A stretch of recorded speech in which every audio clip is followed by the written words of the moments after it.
Uh, This meeting is being held remotely as an alternate means of public access pursuant to Chapter 20 of the Acts of 2021, temporarily amending certain provisions of the open meeting law. You're hereby advised that this meeting and all communications during this meeting may be recorded by the town of Hingham in accordance with the open meeting law. If any participant wishes to record this meeting, please notify the chair at the start of the meeting in accordance with Mass General Law, Chapter 30A, Section 20F, so that the chair may inform all other participants of said recording. We are recording this meeting. Is anyone else planning to record? If you could either unmute yourself or raise your hand and let me know, that would be great. Okay.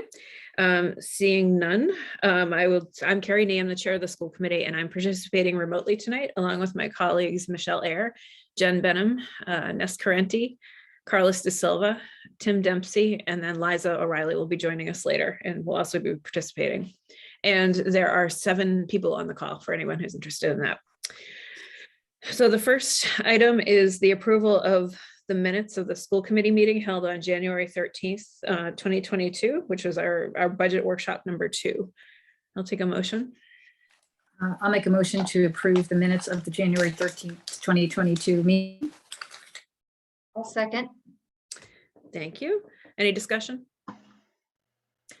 Okay, seeing none, all in favor, Michelle? Aye. Jen? Aye. Ness? Aye. Carlos? Aye. Tim? Aye. And I'm an aye as well. Okay, number 3 is to review the fiscal year 23 operating budget proposal and provide an update, if any. Sean, do you know if Gary's going to be joining us? I would expect that Gary would be joining momentarily, I would think. Okay. Well, let's just wait a minute. Okay. Okay.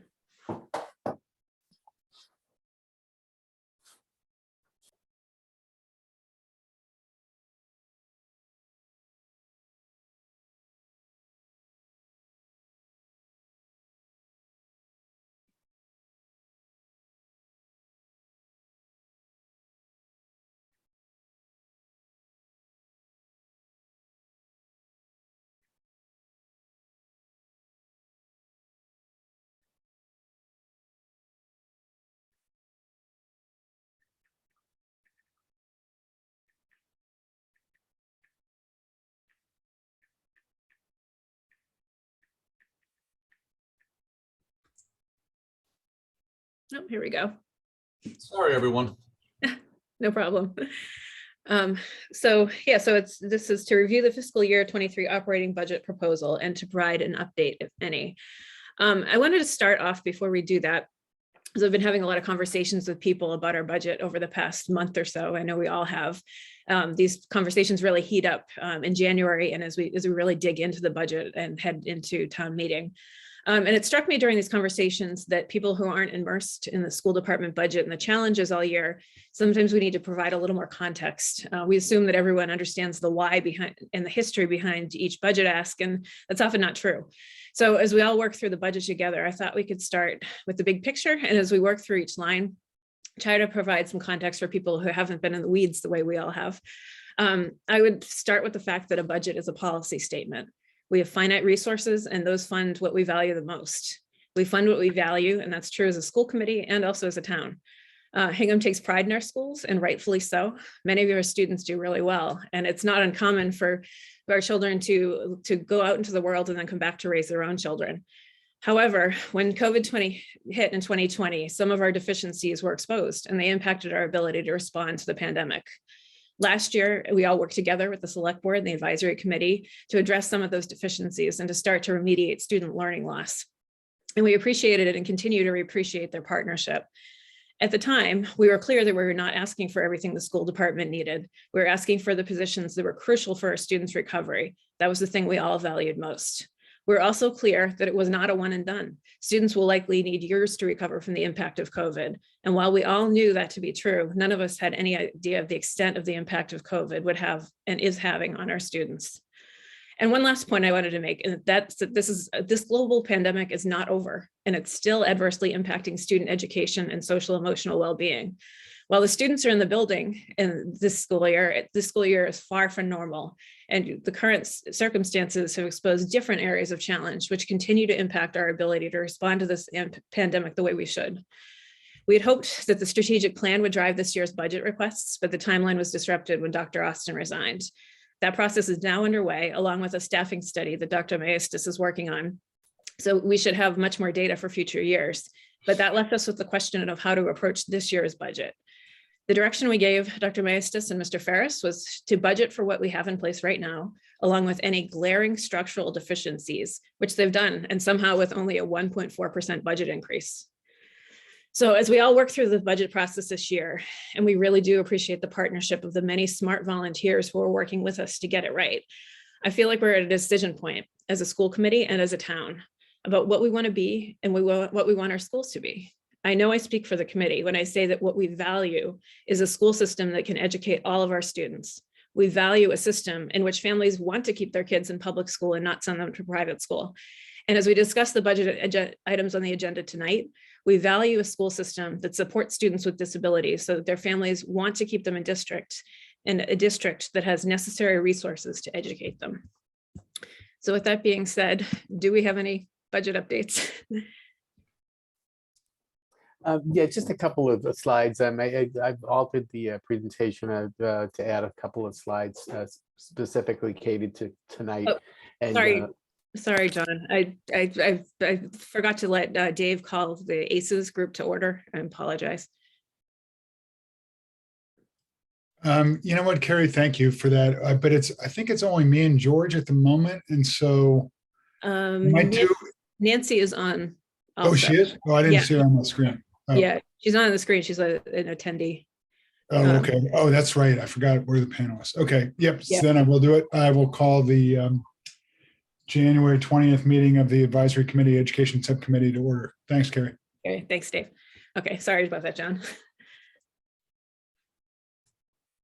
No problem. So I just have a few slides. I have a correction from last week, and then I have just a few slides just to sort of tee up the night's presentation. So I will share my screen and make sure that it scrolls correctly, and then hopefully we'll be in business. So I hope that you see the presentation, Hingham Public Schools budget presentation for January 20th.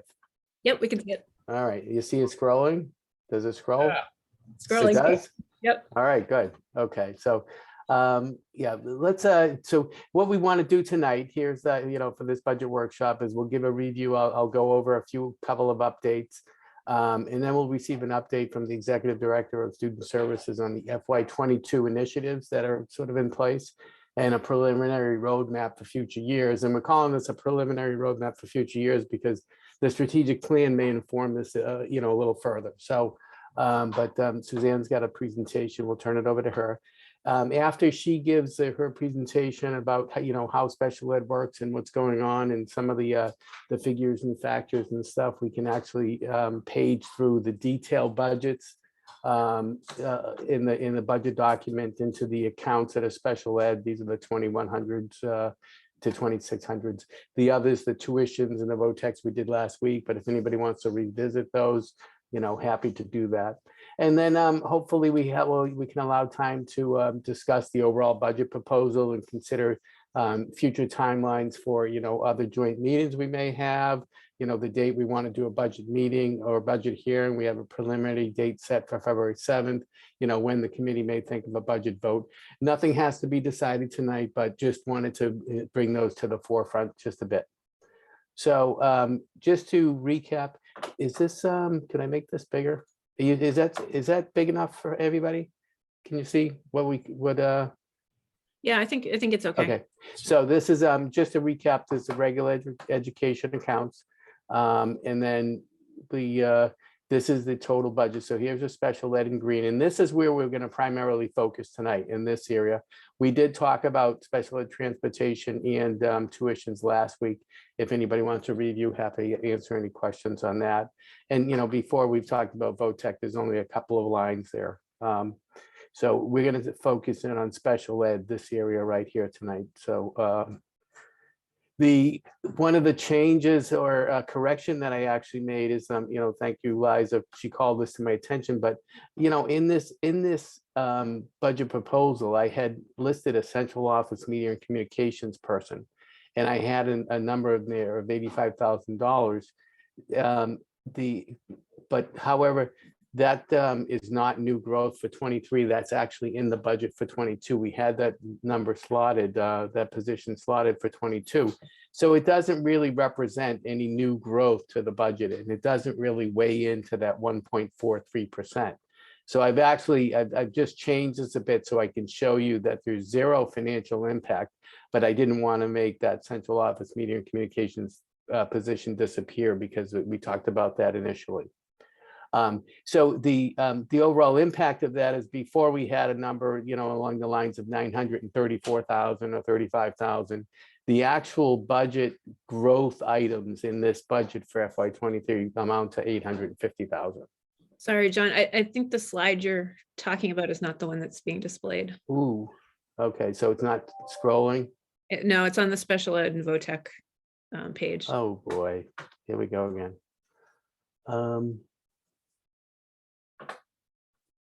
Did it move? No. No, still didn't move, huh? All right, bear with me 1 second. I'm sorry, folks. I don't know why it does that. Let me stop the share and then I'll try to reshare.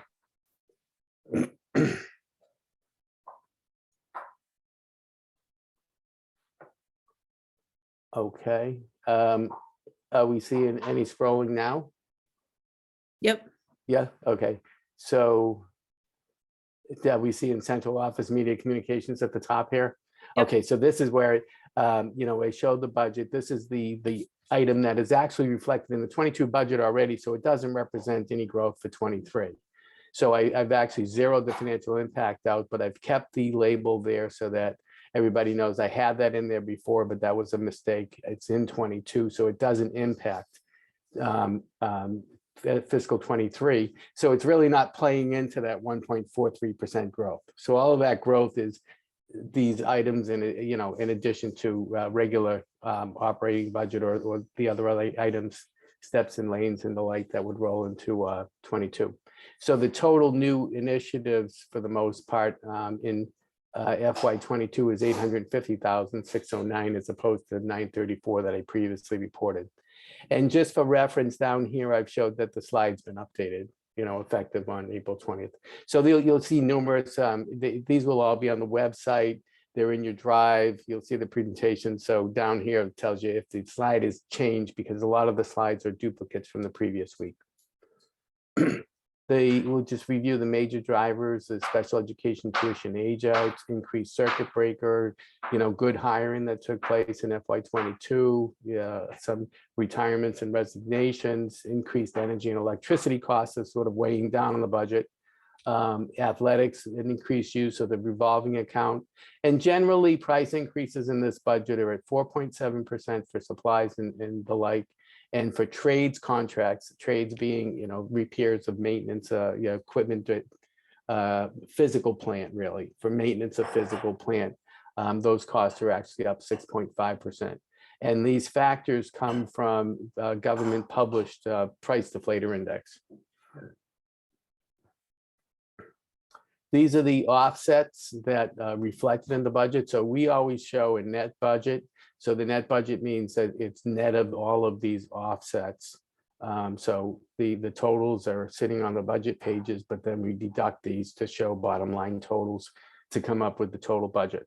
And I do have a special ed slide on this, so I can kind of show some of the impacts of these offsets on tuitions. I've taken out the other charts, but this is the special education breakdown. So you see where the pieces are, 11.23 million for teaching services, counseling and the likes on nearly $1 million. Transportation, including VOTEC, is 1.1 million.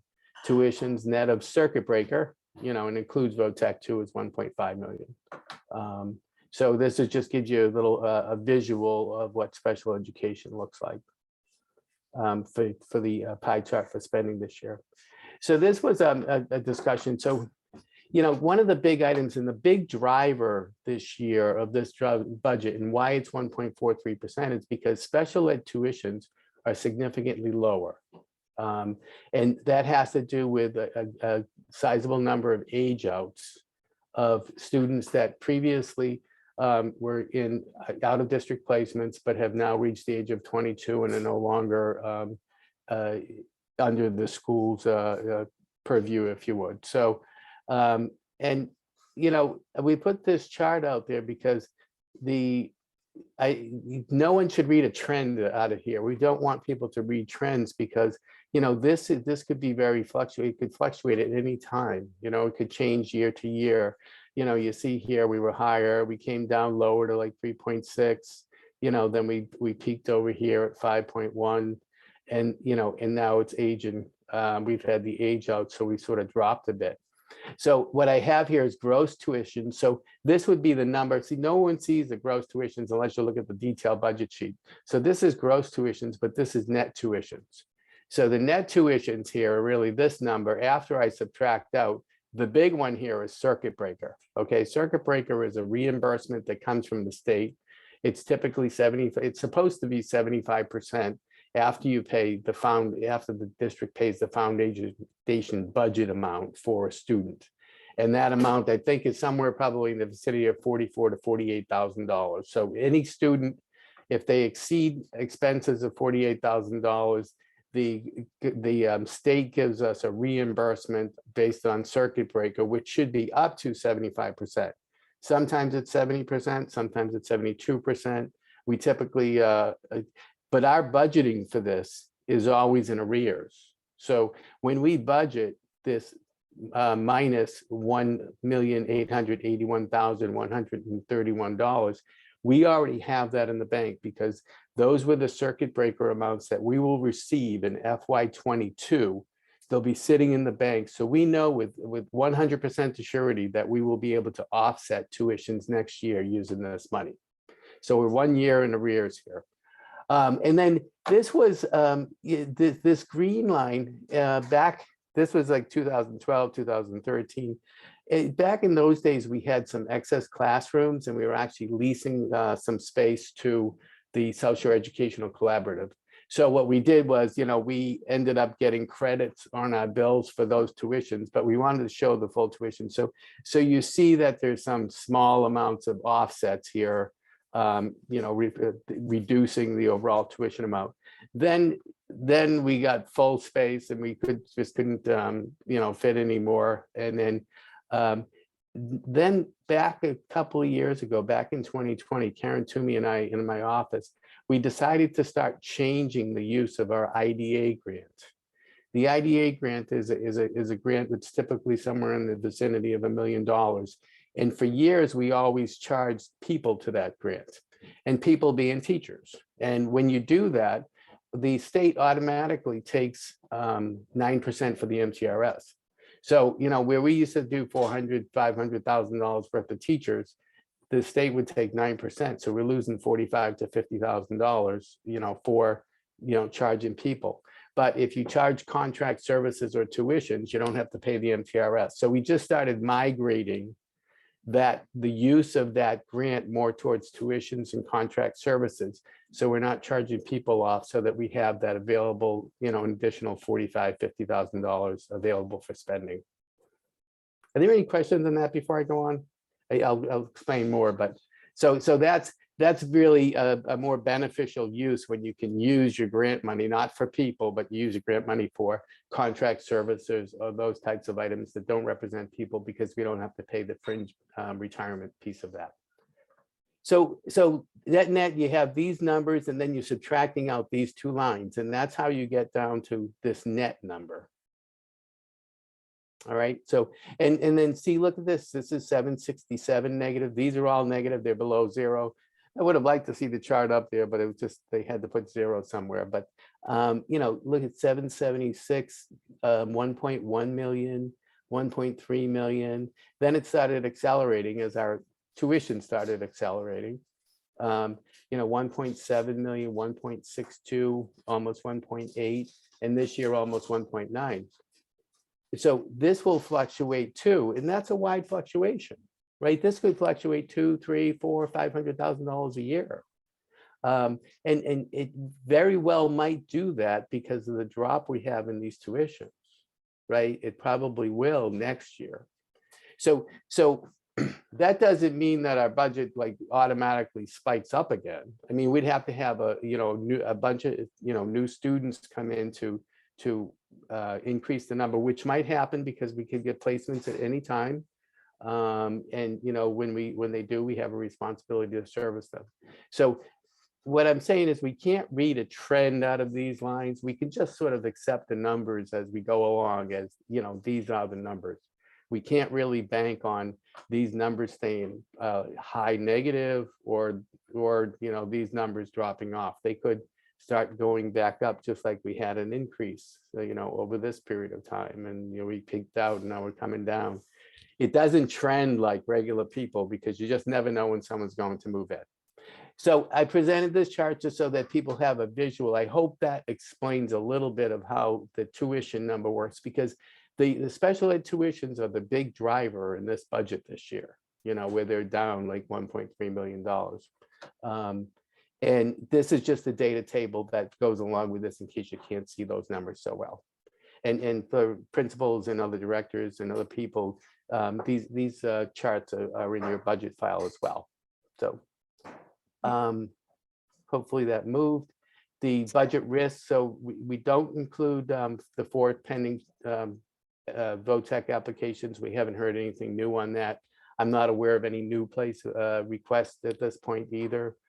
Soaring energy prices are always going to be a risk, although they're pretty high in this budget. They're sitting in the $3, $3.10, between $3.10 and $3.50, I think, for diesel fuel and for gasoline, and gas therms actually increased too. They almost they're up around probably $1.40 now.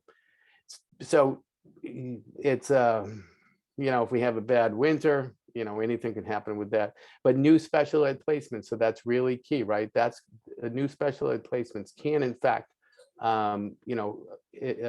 become a significant risk in a budget. But we do have the SPED stabilization fund. And, I believe that, from what I'm seeing this year in the numbers, I am going to make a recommendation to the school committee to actually transfer some of this year's budget into the special ed stabilization fund. And, we could use that to sort of minimize the risks in future years as well, because I do believe that I'm going to have a surplus at the end of the year. So John, if it's the stabilization fund is if a family moves in the middle of a budget year to offset the tuition, right? That's correct. Tuition, and we could transportation would qualify as well, Okay. based on that fund. So, and I'm not sure, I think we've made a couple of deposits to it. We may be up somewhere in the vicinity of, 400,000 to 500,000 or 350 to maybe 500,000. And I think we can get to 2 times 2% of our budget total. So I think, that would put us at a total of about 1.2 where it could max out. But, as future budget years proceed, that could be good, in theory, we're not supposed to use it until after we give the first number. So here's the first number. What happened years ago is we gave this number like the 1.43%. And during the next month, we ended up with like 3 tuitions and we added $500,000. So I think that the wording of that would allow us, if it's 1.43% and we have $500,000 come in, I think the wording of the legislature and our article, not the article, but the legislation and the bylaw that we have set up allows the use of that to mitigate that increase. So, that would be anything that took place probably after the January 6th when we first present the number. I think we can make an argument for use of that. So I think overall, from a town perspective, it helps mitigate some of the expense. And then, this does not include any significant ramp up of COVID without reimbursement, right? Right now, we're without reimbursement. That the CARES money expired at the end of December. So we don't have any reimbursements for expenses that we incur. However, grant money that we have can in fact be used to cover the expenditures. We do have some grant money that we rolled over. And that's one of another protection we have against some of the risks. You can't apply all the grant money to the budget because you can't supplant your normal expenditures, right? If that happens, we'd end up losing the grant. So we have to be very careful that we maintain our level of spending and effort from the town's the town's contribution to special education. So we can't take all that money and say, oh, let's just use all of that. We have to be very careful in the way we spend it so that we continue to meet our maintenance of effort spending in special education so that we can in fact be good recipients of the grant. So that's where I see risk, and hopefully I've explained, the risk, and what we have is like protections against those risks too. And what I'd like to do now is that's a brief overview, but this one's about Suzanne Vinnis. So Dr. Vinnis, I'd like to have her present her presentation, and she'll give you a wonderful overview of student services and how they're functioning this year with the new resources that they got last year, and give you the metrics on how special education IEPs and out of district placements and those types of factors and figures are working. So before we do that, can I just quickly ask if anyone has any questions on what we've heard so Sure. far? I thought I saw Nancy's hand up. I don't know if her question was answered, but does anyone have any questions? I think it was. Thank you, Carrie. Okay. Okay, great. Thanks. Okay. So yeah, Dr. Okay, Vinnis. I'm going to stop Although Carrie, sharing. actually, I do have. Oh, sorry. Oh, I'm okay. sorry. Sorry, I thought you said, I No, thought you That's okay. I do have a new question, which is, and I just want to make sure that I understood what John just said. So I thought the reimbursement was for specific expenses. So how would we be getting money reimbursed for expenses we didn't have? Oh, well, we do have expenses, Nancy. So we have COVID related expenses that we have extra money we're paying for contact tracing. We have things that we've had to purchase. We've operated, we have some tents. Right, but when you were saying we have to be careful, because if we don't have I understood you to say if we don't have the expenses to back up the reimbursement. No, I was not saying that. We always have the expenses to back up any reimbursement. I would never, we only file those items that we would have that are COVID related. Those, yeah, so if I said that, I didn't mean to say anything like that, unless that had to do with the grant money and saying how we have to maintain our level of effort. That's not related to COVID. That's just basic use of grant money.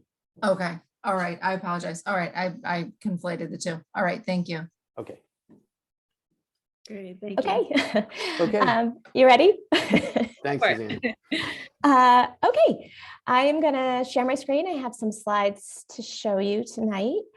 What I'm going to do is ground us in the concepts that are driving the work that has been presented in the past, but I'll remind everybody because it really does ground the slow moving progress that we're engaged in to have us accomplish our goals. Then I'll go through quite a bit of enrollment data. Given the times that we're in, I thought it was really important to see long-term trends in special education and see also how our students are being impacted during this time. And then I'll go over what our new leadership team has been able to accomplish in just 4 short months and what is on the horizon for the rest of this, in addition to a very wiggly road map. Okay, so the vision that we have, that we ground the work that we have in to bring us to a place of excellence within the district are really these 4 pillars: positive and collaborative parent and school partnerships, fiscal responsibility, strong, effective, specialized programming, and professional growth for our faculty.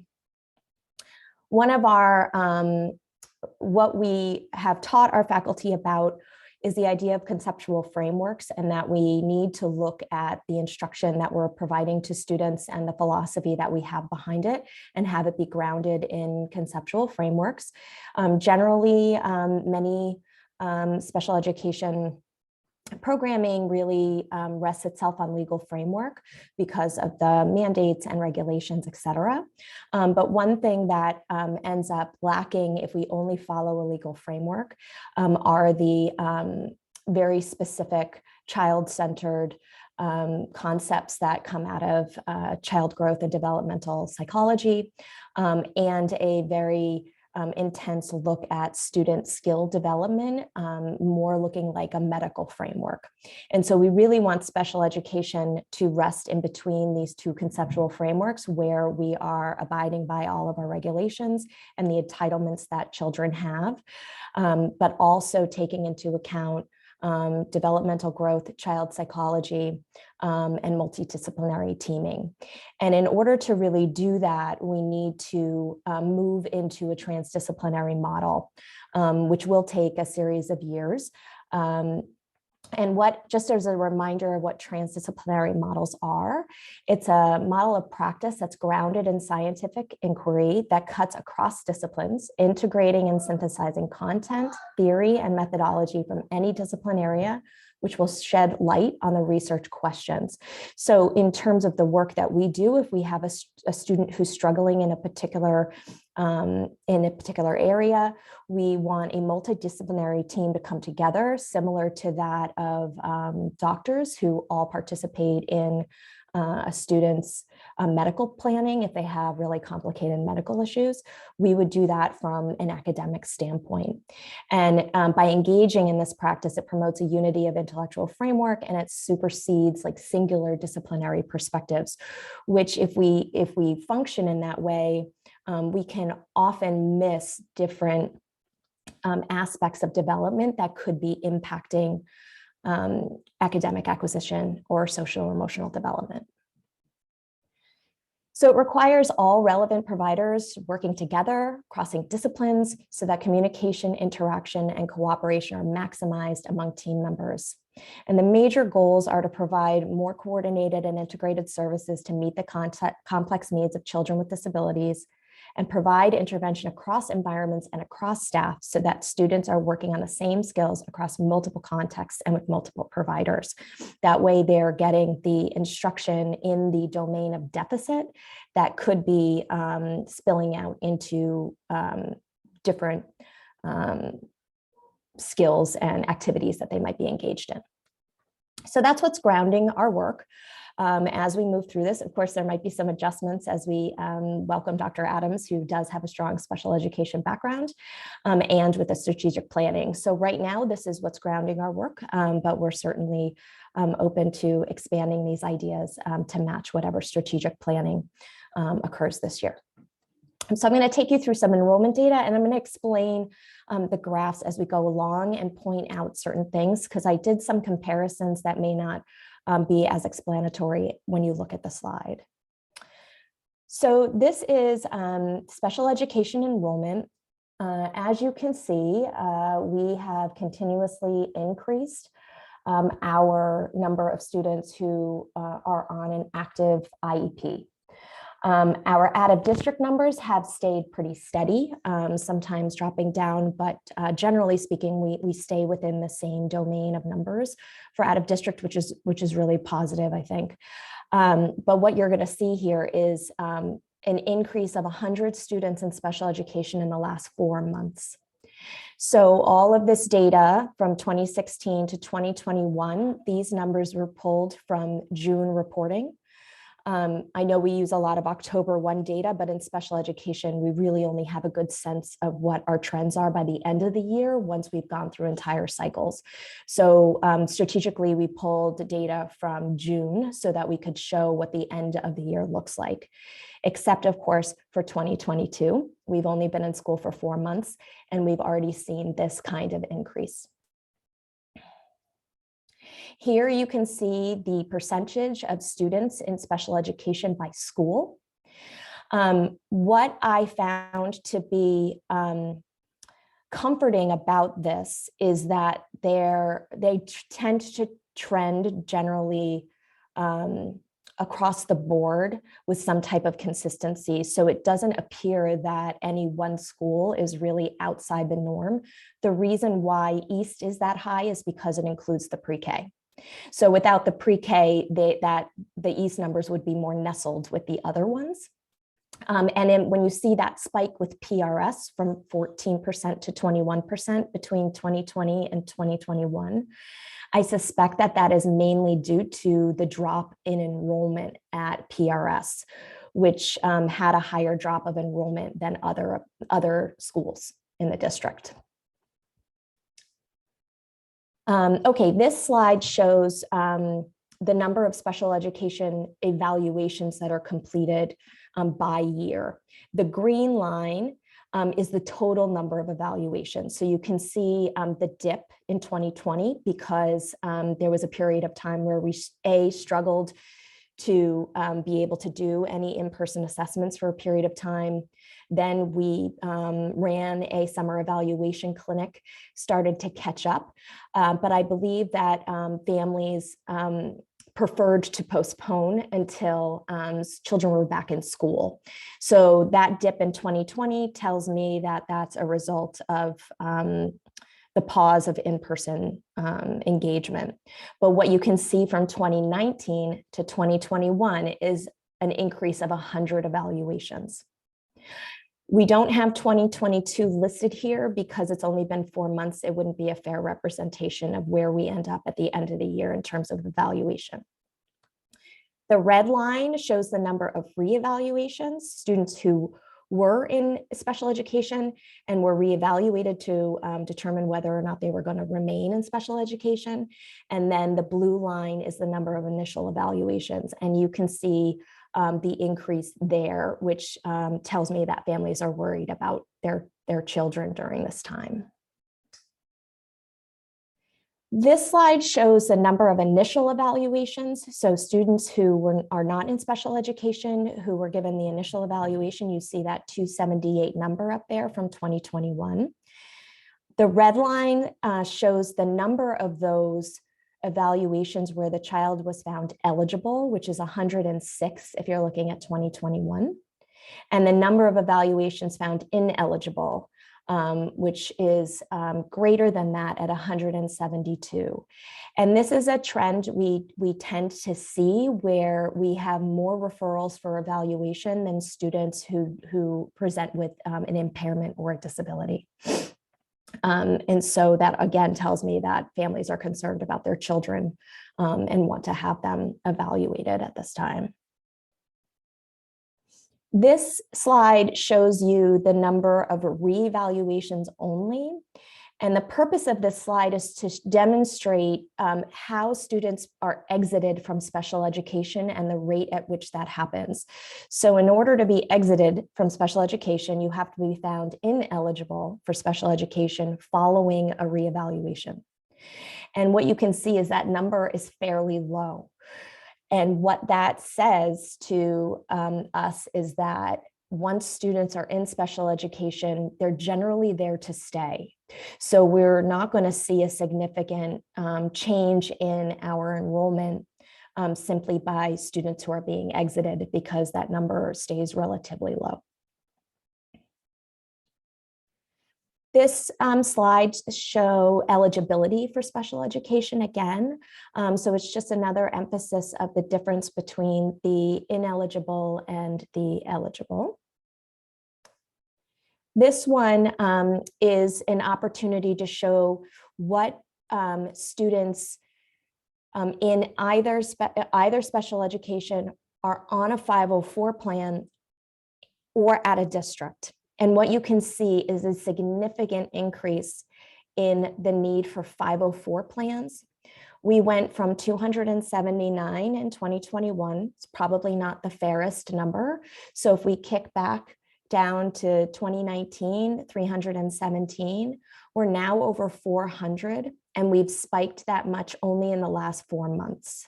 It's the same with the number of IEPs in 2022. It's reflective of 4 months of school. So we're seeing a significant increase in the need for 504 plans. And this shows the percent of students with impairment in the district. If we combine the number of students with impairments on 504s and the number of students with disabilities on IEPs, we're up to 27.38% of students in the district with an impairment, which is actually quite surprising. Do you want me to continue, Carrie, or do you want to ask questions about the slides, about the data? Yeah. Yeah. Does anyone have any questions so far? I have a couple. And sorry, I can't see if you could use the raise hand function because just with the share screen. Dave? Okay, thanks, Carrie. Hi, Dr. Venus. Thank you so much for this. Quick question for you, and I'm just looking at it off the cuff, so I may be wrong, but if we go back to the student enrollments where we added 100 students into special ed, Mm-hmm.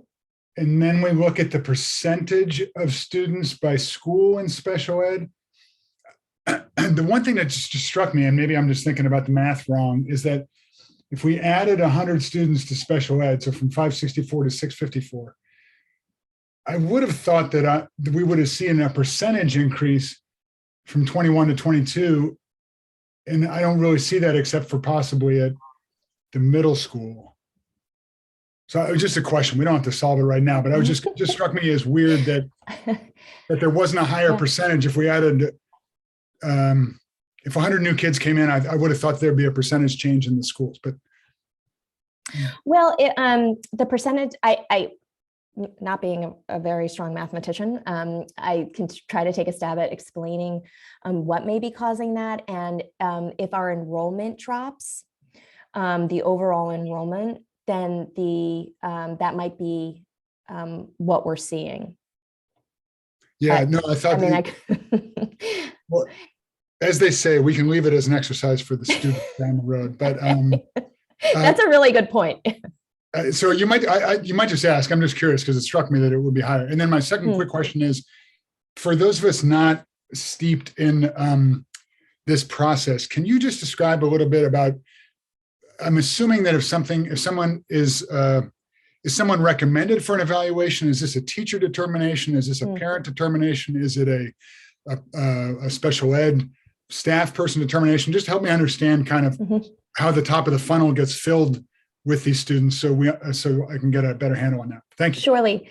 So there's a component of IDEA that is called Child Find.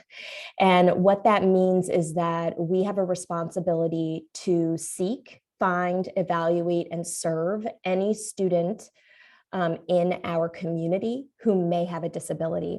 So if there's a suspicion of disability, anybody can make a referral on behalf of that child. It could be a family's advocate, it could be a family's pediatrician, it could be a family, it could be a teacher. So it could be just about anyone who knows that child and suspects that they may have a disability. We need to enact child find processes, which at the first outset is an evaluation. What we have found is that more parents request evaluation than educators. And then we also find that many of those students are ineligible, but they are entitled to that free evaluation on behalf of the school. That's one of our mandates. So it's a little tricky to nail it down, but that is our responsibility. So when you see those students who are ineligible, we've gone through the child find process, we've completed evaluation, and then determined that they don't need special education. Excellent. Thank you so much. That's very helpful. Yep, sure. Thanks. Liza? Thank you. And I apologize for coming late to the meeting. So thank you for the presentation, Suzanne. I have two questions. You showed this percentage of students in the public schools that are in classes. Is there a percentage breakdown of those that are in a separate classroom? I know it's very few students. Or do we assume that, this percentage, they're all in general ed classes? No, we have, well, I mean, to the extent that it's appropriate for the student, I didn't break it down by way of substantially separate classes, Liza, for this presentation. I could certainly do that, but it is a fairly small number. I would say it's under 20 students. Okay, because, my thinking is, and these numbers are, quite, it's good information to have, quite surprising. But not, I guess not unexpected due to what we went through and what we are still going through today in our classrooms of the challenges that students and families and everyone is having. But this increase in special ed services, these students are in the general ed classes and it's impacting everyone. These children aren't isolated. Yeah, that's an appropriate assumption. Mhm. Yeah, and then for the evaluations and the reevaluations, Mhm. is that just the special education staff conducting those evaluations or regular education teachers involved with that as well? Because this is a big job, this burden of all these extra evaluations.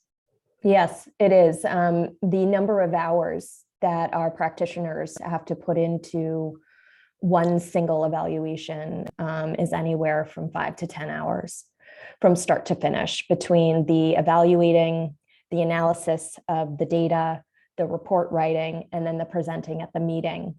That happens whether the student's eligible or not. So that amount of time and those amount of resources have to go into every student equitably that is receiving an evaluation, whether they're eligible or not. Sorry, dogs. Okay, I'm so, sorry. all right. Did I answer fully? I just totally got So distracted by. when your staff or if Oh, it was a general gen ed- ed. So are they involved as well? yes, to a lesser extent, but yes. So part of the evaluation process, whether it's an initial or a reevaluation, general education teachers have to complete a form as part of that evaluation so that there's evidence about how a student is accessing curriculum. So all of the evaluations that our practitioners do are they're developmental and normed based on, state averages.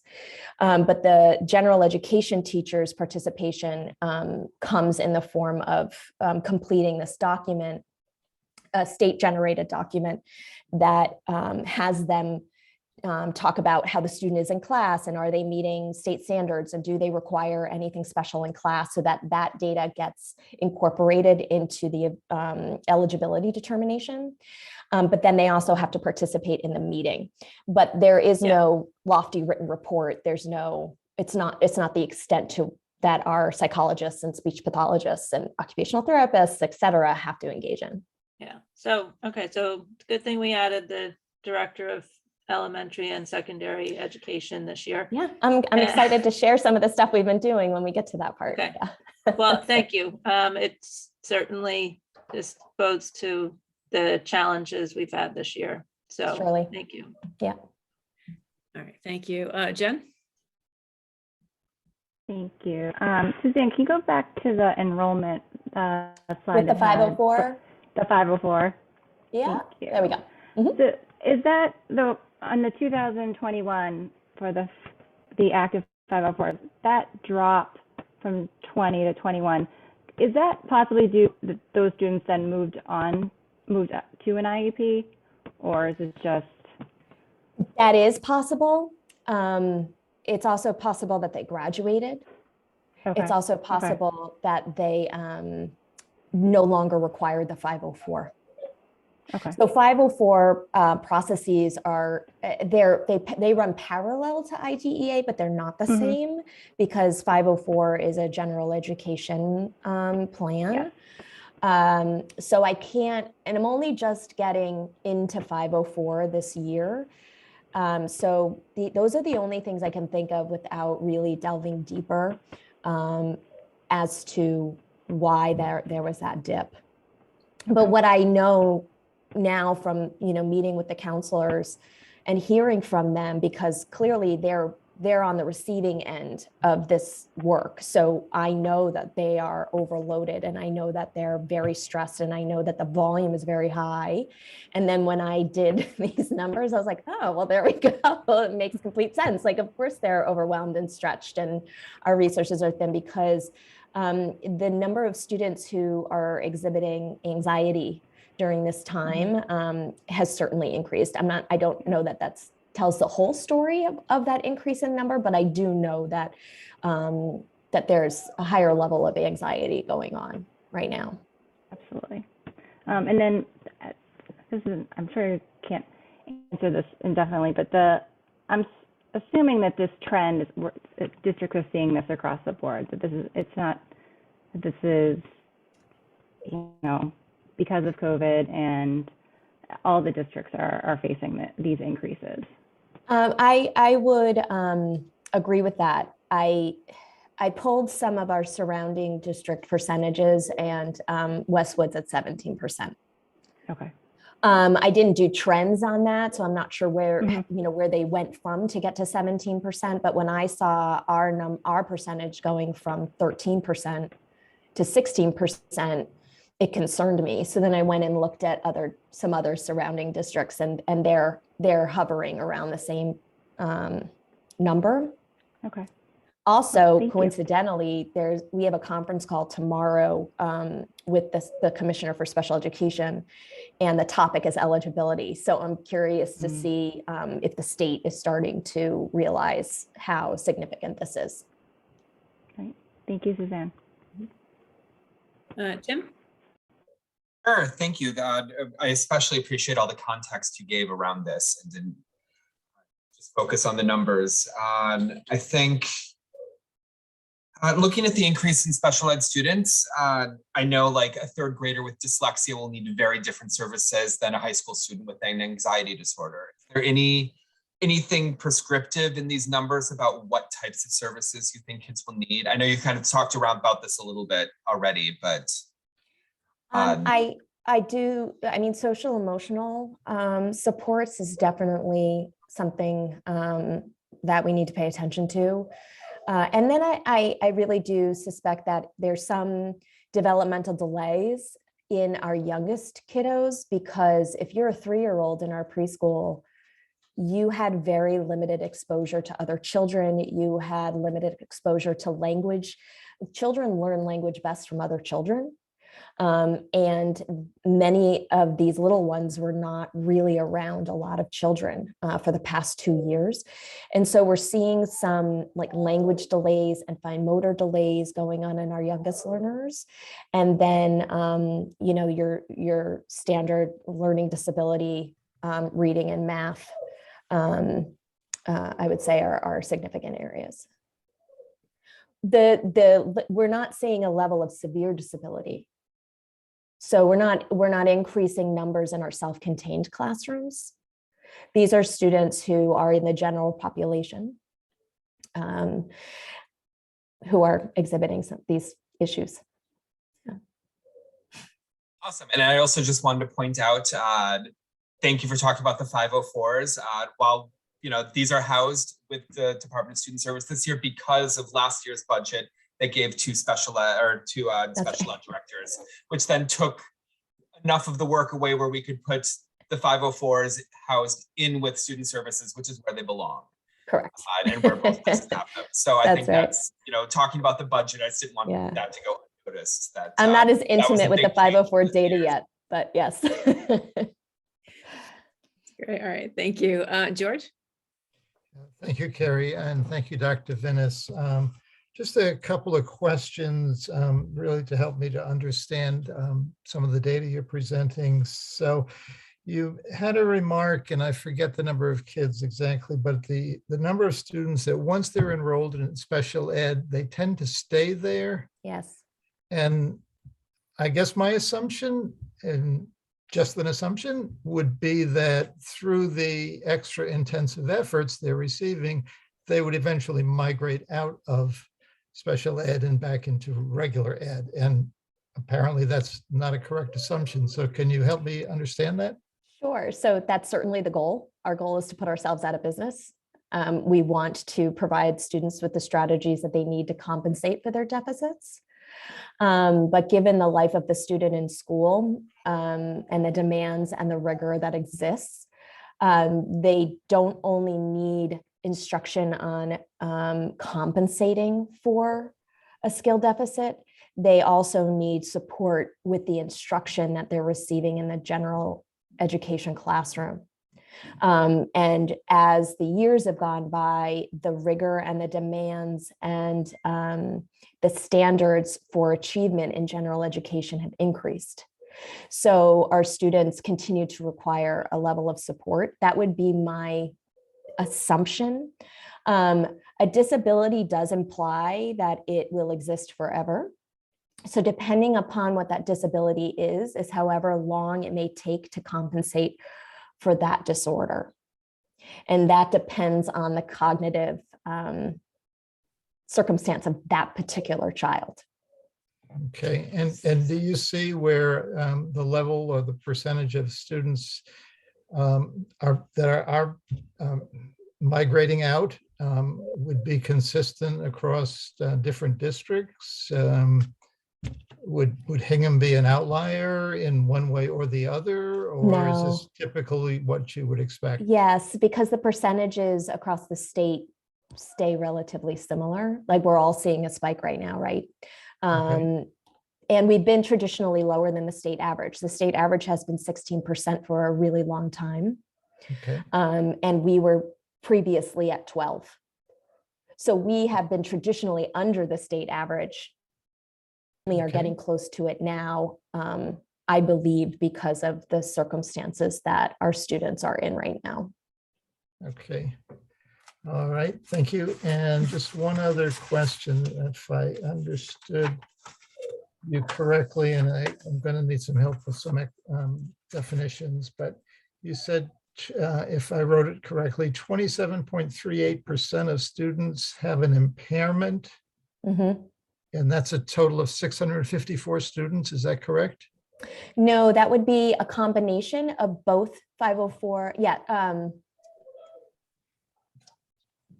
Yes. Well, it would be both 504 and IEP together. You have to have an impairment to receive a 504 plan, and you need to have a disability to receive an IEP. So if we put those together, we can see the volume of students who are carrying an impairment in the district. That's what that number is. It's a combination of both. And that's a total of 654? No, it's these two combined. I'm sorry, my screen is cut off. It's like the 400 and something and the 654. Okay. This is just the percentage. Gotcha. Okay. No, that clarifies it. Thank you very much. Mm-hmm. All right, thank you. Ness? Thanks so much for all of this. We've been talking about special ed quite a bit today, so your ears must have been ringing. We've been talking about budgets and the tiered system of support. So I was going to ask you what goes into the evaluation process. So I think somebody had already asked that. So I appreciate that because I think that helps our counterparts on other boards understand what that process looks like. I am wondering about the kids who are out of district. Mm-hmm. So it's relatively flat. I'm always going to go back to this. I'm wondering, if you were to look back at the earlier years, 2016, comparing the kids who are out of district to the kids who were on plans, IEP and 504, it looks like the percentage of the out of district is going down. And I'm wondering if there is a reason behind that. Why are less kids going out of district? Are we doing a better job? Are we addressing some of the issue? Are some of the things that we put in place helping to make sure that we can keep our kids in district? Mm-hmm. And I don't know if you know the answer to that. Well, I'd love to say that it's because we're all doing a really great job, of course. Well, we have onboarded about 17 people in a very short period of time. And when we've had a vacancy, for example, within our psychologists, we've been hiring doctoral level psychologists to be part of our faculty. So we've been really been very specific about who we hire, who we're onboarding. And I do believe that we're doing a better job. There was an increase in special education teachers in some buildings who hadn't acquired at least 5 within their district. So that happening allows for groupings to be smaller, caseloads to be smaller, teachers to be less overworked, all of those things. So it's a real constellation of all of the things that have been done.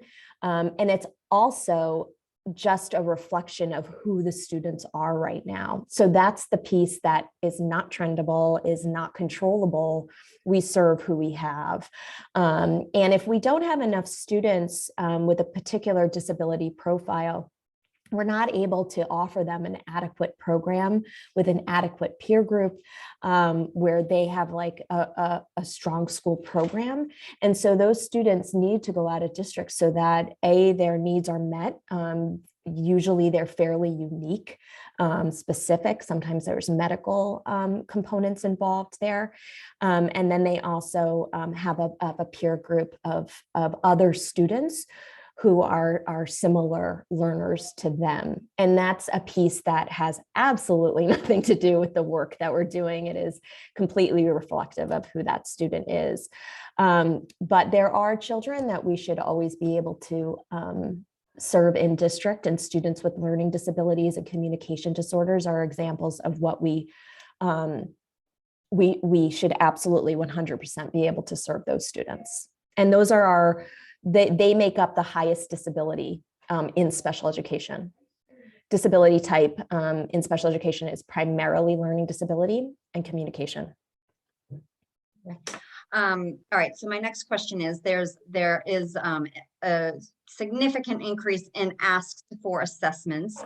Has there been a backlog of being able to get through that process because lack of resources, or we're just trying to catch up? No, we're doing really great. We have really exceptional people who are really working their butts off. We also used some of the special education had an additional grant to apply for to provide more recovery for us. And what I did was use that grant to hire a part-time elementary psychologist, a part-time secondary psychologist to be able to support our psychologists with their evaluations. And that's one of the reasons, aside from our psychologists probably working more hours, that we're begging them to take the help so that they can manage timelines and keep up on things. And they've really been doing that. Okay, so grateful for everyone. The counselors have been wonderful. And my last question, I know that you're still diving into the 504, actually my second to last question, you're still diving into the 504. Do you have an idea of what some of those 504s are related to? Is it more the fine motor skills? Is it more the anxiety? Like, is there any kind of data around that? Preliminary. It's definitely not quantitative because you have to actually read each 504. You can't do a search. The software isn't sophisticated. Educational software, not just ours, isn't sophisticated enough to pull that out because they're all individualized 504s. So you'd actually have to go into each one to tally what's going on there. But what I am hearing from guidance counselors, particularly at the secondary level, is anxiety, attention deficit disorder, a lot of that right now. Okay, and so students are feeling very overwhelmed. It is a real thing. Yeah. But just to highlight, as for folks who may not know 504 very well, it also includes students who have allergies. It includes students who are diabetics. It includes students who may have some sort of physical limitation that requires certain accommodations in school. What it doesn't imply is that there are learning needs. So the learning needs are reflected in the IEP. Medical is in 504. Now, where it could be either or are in the deficits or the disorders that begin medically and then take its toll on the academics. So we may see a student who has ADHD whose needs are met by accommodation on a 504. But then we may have students who have ADHD, and because of it, their learning has been impacted and needs special education. So the story is each individual child, but that's it sort of in a nutshell.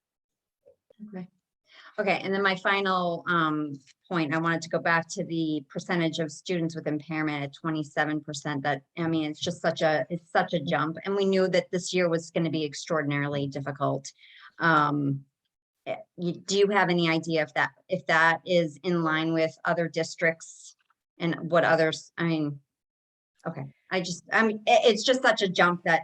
Well, I mean, even if we look at just our percentage, so if you look at the blue line, when I came in, we were at, I couldn't believe I was in a district that had 12.2%. You know, because I had come from districts that had 16, 17% because they were larger districts. But if I look, at what, for example, Westwood sticks out of my mind because they were 17%, and I was really surprised that I would imagine that other districts are increasing. I don't have any evidence though to quantify that. Yeah, but I can't imagine at all that we're the only ones. And in my I'm in leadership groups with other job alike people, and we're all saying that this year is harder than last year, which is unbelievable to me. Yeah, it's harder this year than last year. Over a quarter of our kids have got something going on, and it's been really challenging. So, okay. Yes. Thank you. And it's important. It's important to highlight this. Yeah. It's a real thing. We really do have children who are struggling. Yeah. And we're hearing it, and some of us are living it. So, but now the numbers are showing it's a quarter of the students. That's significant. It's a lot. Yeah. Okay. Thank you. Yeah. It's over a quarter of the students. Yeah. Michelle? Thanks. Thank you, Dr. Venus. I'm sort of smiling at this data because it's so impressive, and I can tell that part of the reason you've been able to put together such an impressive set of data this time around is because of those additional hires that we were able to put in. So, I mean, right? I mean, just this is so amazing. But I wonder too, though, I guess it's really more of a comment so much than a question, because I don't know that you can sort of quantify it. But I do wonder if some of this increase that we're seeing is if some of it is a factor of the incredible work of your teams and the professionalism and the improved professional development and all the improved procedures that you've put around evaluations that have also, in addition to COVID-related special education needs coming through, picked up some folks, some of the kiddos who may not have been picked up in the past. So I think that's probably a little piece of this number too, and I think a testament to your team and the good work that you've been doing. Thank you. On behalf of the team, because it is one. Yeah. Say thank you. Yeah. Yeah. So I had a couple of questions. Could you go back to the evaluations where you looked at the initial evaluations and eligibility? What's this one? Initials, reevals. The ones where it said initial evals and then found eligible and not found. There we go. Yeah, here we go. Yep. So, these are just IEPs, right? That's not 504. Yes, this is not 504. Do you have a sense of how many kids were evaluated for IEPs, not found eligible, but were found eligible for 504 plans? I don't. Okay, that would be interesting to know. It would. I'm not sure that software can do that either. Okay. It's a good question though. I mean, we can certainly see if it is capable of doing that. But we have to hand count a lot of things. Got it. Believe it or not. No, I believe. To get the school numbers, we had to hand count. Maybe that's why the math doesn't look right, because we had to hand count them. So that might be the problem there. Yeah, I know. I need to get you some better software. Yeah. I don't know that I've seen any that can do that. But. So the other thing is with the initial evaluations, you talked about how there are more parent referrals because people are concerned. And we talked about this a lot last year. And this is sort of a general ed question, but it kind of fits in, I think, maybe with some of the 504s. Last year, we talked about how special education was the only game in town. So if a student was struggling, they got referred. That was really the only, kind of avenue they had. And, a lot of times they would be found eligible. And so here at last year, we added a number of new positions in a multi-tiered system of supports. Do you have any sense of, and maybe this isn't you, maybe this is somebody else, but the 172 kids who were found ineligible, if their needs, even though they weren't found eligible for special education services, are their needs being met by this multi-tiered system of supports? If they require that type of intervention, I would say yes. The HTSS, the tiered system of supports, addresses, well, the big influx was to address math and reading. And then we have, Dr. Labilawa had put in tiers 1 and 2 for social emotional supports. So if a student is struggling in reading and doesn't qualify for special education, they would be in HTSS for reading. But if there's comorbid disorders, so if there are multiple disorders that are going on, behavior, the impact of ADHD, if anxiety is impacting learning, that's where it starts to get a bit more fuzzy. And that's where kids, is that an HTSS deliverable? And I just can't say that. I would like to say yes, absolutely, but HTSS is it reading, math, and writing, and social emotional. Yeah, I guess my question was, do you have a sense of how many of those kids that were referred by parents, especially because they were struggling in reading or math? I don't. Okay. All right. Well, that's good. Do you want to keep going then? Yeah, Tim's hand is, Tim, is your hand up? Okay. I'm just looking at it. To put it down, I'm sorry. Okay. Okay. So it's early we've only just started using Zoom, so nobody knows how to use it. Yeah, nobody knows how to use it. It's because we don't want to actually use it. Exactly. So we have a really terrific team growing in the Department of Student Services. Danielle Wetmore is our Administrator of Secondary Special Education. Charlene Fabrizio is our Elementary Administrator for Special Education. And Elizabeth O'Neill is my Assistant Director. She's also our out-of-district coordinator. But when it comes to things like this, Liz very much acts in the role as the Assistant Director. So we've been able to accomplish quite a bit in the last 4 months because of the fact that our team is growing. So we adopted the state dyslexia guidelines. We revised the 504 procedural manual, the forms, and trained guidance counselors on 2 days. They are in the process of formalizing the student transition from 5th to 6th grade, and we'll be holding a public forum for CPAC in February to articulate what the plans are to really formalize that transition, so students don't feel like there's a huge loss in programming when they transition from elementary to middle, because it is quite an adjustment. They have frequent individual meetings with the psychologists and team chairs. So they're able to sit down and go over difficult cases, problem solve, help them, support them in however they need. They are managing the teacher evaluation process for special educators. And among our special education teachers are 19 non-professional status teachers, and they require exponentially more evaluation and observation than a professional status teacher. So given the volume of new faculty that we've hired, it's very important that they receive high quality evaluation so that they receive the guidance and coaching that they require in order to become even more excellent teachers than they already are. They hold monthly faculty meetings at each level. They provide professional development. We're now able to attend multidisciplinary meetings, which I was unable to do when it was just me. But now we have special education representation at all of the curriculum meetings, at the counselor meetings at the high school, at all of the leadership meetings, which includes principal meetings and when everybody's together as a leadership team.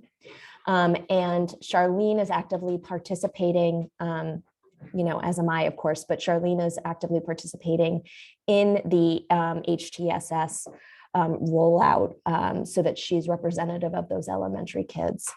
And then they're also facilitating student data meetings with teams in schools. And this is the beginning work of establishing transdisciplinary teaming.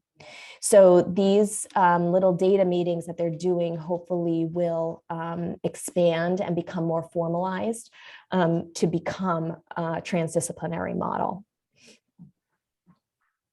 What we're doing for the rest of this year is really examining the need and development for specialized programming across within the district. And what we're looking at in elementary is the addition of at least 2 district-wide language-based programs for students in grades 3 to 5. One of those language-based programs would be a comprehensive learning center for students with disorders in addition to dyslexia.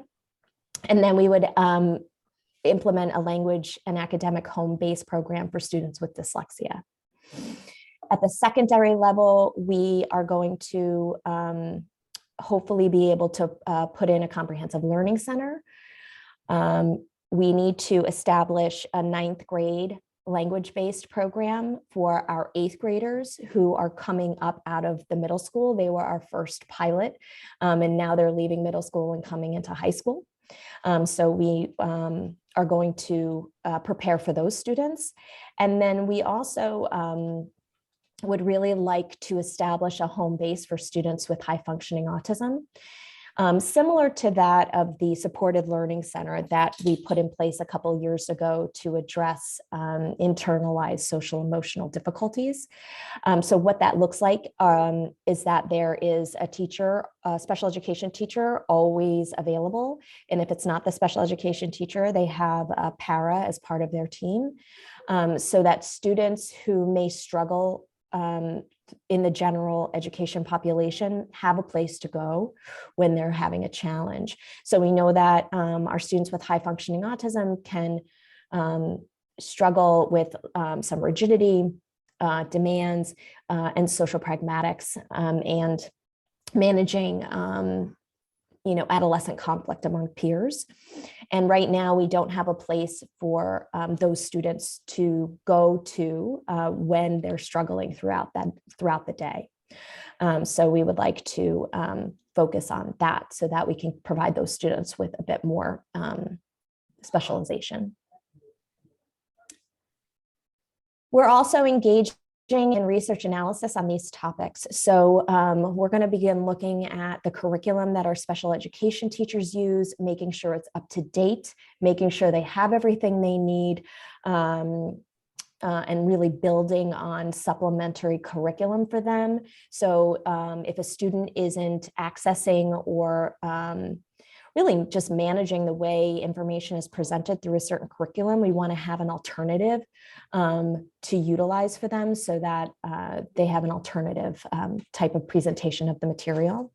We're going to look at our technology across the district and make sure that we are prioritizing our special educators and providing them with updated technology such as smart boards, document cameras, things such as that.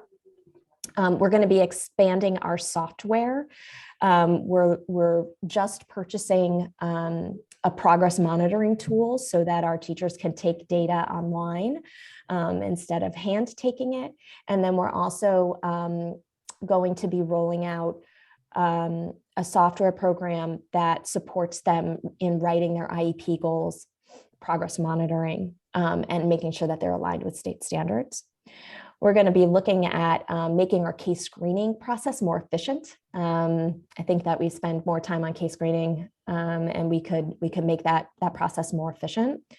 We're looking at our preschool integration model to continue to try to address the need for an increase in neurotypical peers in our preschool program. And then we also are going to have to offset all that with departmental professional development needs that go along with the curriculum and the technology and the software. And then, as Ness had asked, I'm just highlighting what we've used some of our grant money for COVID recovery to help support our faculty during this time.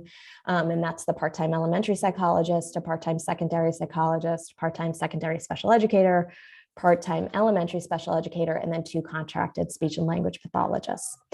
That's all part of a grant and COVID money, so it's not reflected in the budget and it's not reflected in an increase in FTEs.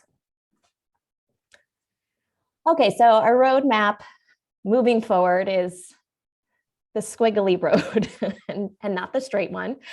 Visibility is pretty tricky right now. So when we look at those numbers in special education, is it COVID? Is it going to drop? Are we on this different trend? That all remains to be seen. So the roadmap that we are following prior to the development of Dr. Adams' arrival and the strategic plan. So this is what we're thinking, but of course it may get adjusted as those pieces come together this year. But for professional development, we want to focus on universal design for learning, more work on the tiered systems of support. We want to increase our capacity for specialized reading. Goal Book is the software program that they would be utilizing for IEP development. There's quite a lofty professional development that goes along with that. And then we are going to adopt safety care as our restraint and de-escalation protocol. We've been using CPI, which doesn't have as lofty of a regulatory component as safety care. So safety care focuses more on de-escalating the student as opposed to restraint. So there's restraint as part of it, but the de-escalation strategies are more profound. So we're going to move to safety care, which is not a small thing when you need to have at least 10 people in each school building who are certified to hold a student if in fact they're unsafe. So that's a pretty big undertaking to switch to that. In terms of staffing, in future years, we would be asking for another middle school teacher, taking one of the contracted speech and language positions and turning it into a faculty position, adding a secondary academic evaluator, and adding 2 secondary team chairs and 504 coordinators because of the volume. So our psychologists are our evaluators and the team chairs, given those numbers. And our guidance counselors are guidance counselors and managing 504 at the secondary level. And you see those numbers. So if this trend continues, we may actually want to discuss moving that up earlier in earlier years if these numbers persist, because they're going to need some help. In terms of equity, by adding a secondary academic evaluator, it will allow for our inclusion facilitators at the secondary level to be just that. And the reason for the addition of that role is to support equity and belonging for our students with disabilities in schools. We're going to continue with restorative practices. We're running a series of courageous conversations, and then we have university partnerships to help support us in our equity work. In terms of programming, we're going to continue to analyze our programming and make adjustments to ensure that we're meeting the needs of the population of students that we have currently. We're going to continue to move into this transdisciplinary teaming model. And we need to update our special education procedural manual. So that would be another lofty task. And that is it. Ready for questions. Thank you very much for putting this together. It's really comprehensive and it's great to see, I mean, how far your department has come so far. And it's, you know, it's, and you've laid out a roadmap, which is great. Yeah. Carlos? Dr. Venus, just want to echo what my colleagues already said. Great job. Obviously, you know, you can see the difference, you know, from the years past. Can you please explain to me what the CPI is? Crisis prevention intervention. Thank you. I think the I is intervention. But what it is it's a certification program. Our board certified behavior analysts are certified trainers. So they train our faculty in the district. And if a student is so dysregulated that they are harming themselves, we may need to physically hold them to prevent them from physically hurting themselves. This is not a frequent occurrence by any means, but we do need to make sure that we have people properly trained and certified to do that should the need arise. Great, thank you. Dave? Yeah, hi again, Dr. Venus. Thanks again for the presentation. Sure. Quick question, kind of taking it at a higher level. In the budget last year, the town approved funds that, I believe were allocated to some tutoring at the elementary level, both in literacy and in math. And I just wondered if you kind of at a high level for novices like me and other people who may not be as familiar, talk about the relationship between kind of intervention with students via tutoring and other things and special ed referrals and kind of the importance of intervention in the hopes, I assume, of trying to mitigate a referral to special ed if it can be achieved. It's a really good question, and I'll try not to overcomplicate it. So students who may need the tutoring, who can make progress within general education and those tiered systems of supports, generally it's because there's either been a delay in the learning for whatever reason, or usually it's that, or what we call splinter skills. So students may be able to read sight words that have multiple syllables, but they can't decode something that has multiple syllables. So you might see some splinter skills, and you need to fill in those gaps. But what it would imply is that there isn't a cognitive deficit for those students who can make progress with that type of intervention. Special education implies we need to always provide instruction through a multi-sensory format. So if you think about a general education, when you were in school, it was like, really kind of one size fits all. And for most kids, that's fine. And for some students, they just need a little bit of dosage to deal with the delay or fill in some splinter skills. But a student with a disability, we're actually trying to reroute their brain functioning. We're trying to reroute the way that they process and think about things so that they can learn a skill that someone without that deficit would be able to learn. And we're able to get around the deficit and teach them the same thing. Great, thank you. Thank you. Sure. All right, Tim? Thanks. I'll put my hand down now. I'm wondering, I know we're talking about all these new initiatives in terms of staffing. Have we thought about them in terms of physical space? Space is a problem. So we're functioning okay now, but when we start talking about adding a teacher at Hingham Middle School, that's where it starts to get tricky. Like, do we have space for that? That's really, and we have to think about that when we think about our specialized programming. I'm not as concerned about that because we're really trying to look at it to see if we can pull it off using existing staff, which means that then we'd have that existing space. But to think about like much larger programmatic expansion.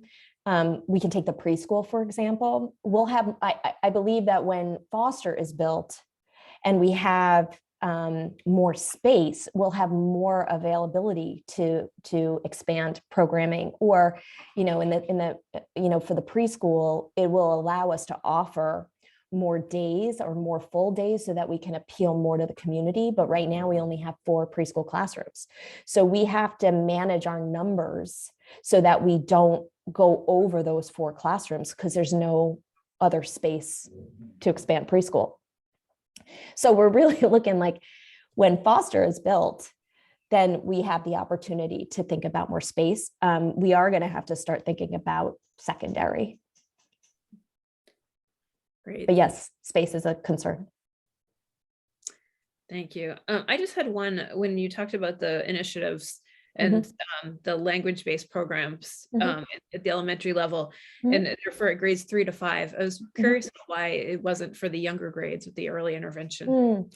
So when the students are in the earlier grades, it's easier to provide them with special education instruction because they're still pleasing adults at that age developmentally.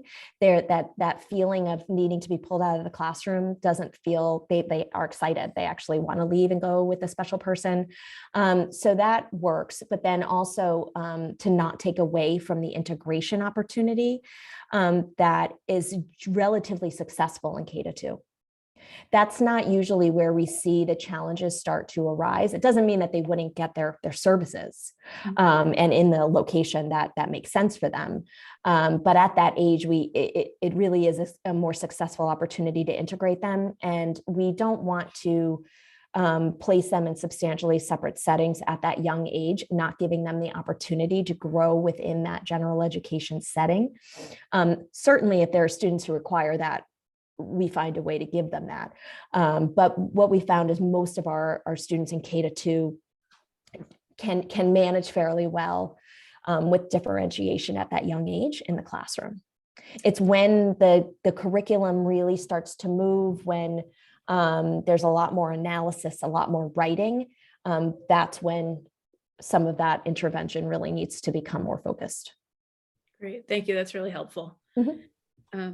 I'm just going to come out of the shared screen so I can see people, unless you need to go back to the slides at all. Good. Okay, I don't see any other questions. I just want to thank you for that. It was great. Thank you. You're welcome.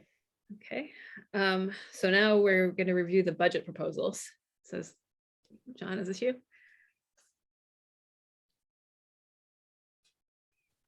Yes, this is me. Okay, so I will share the screen again, and we'll just go over the budget pages that reflect. Can we find it here? Let's see.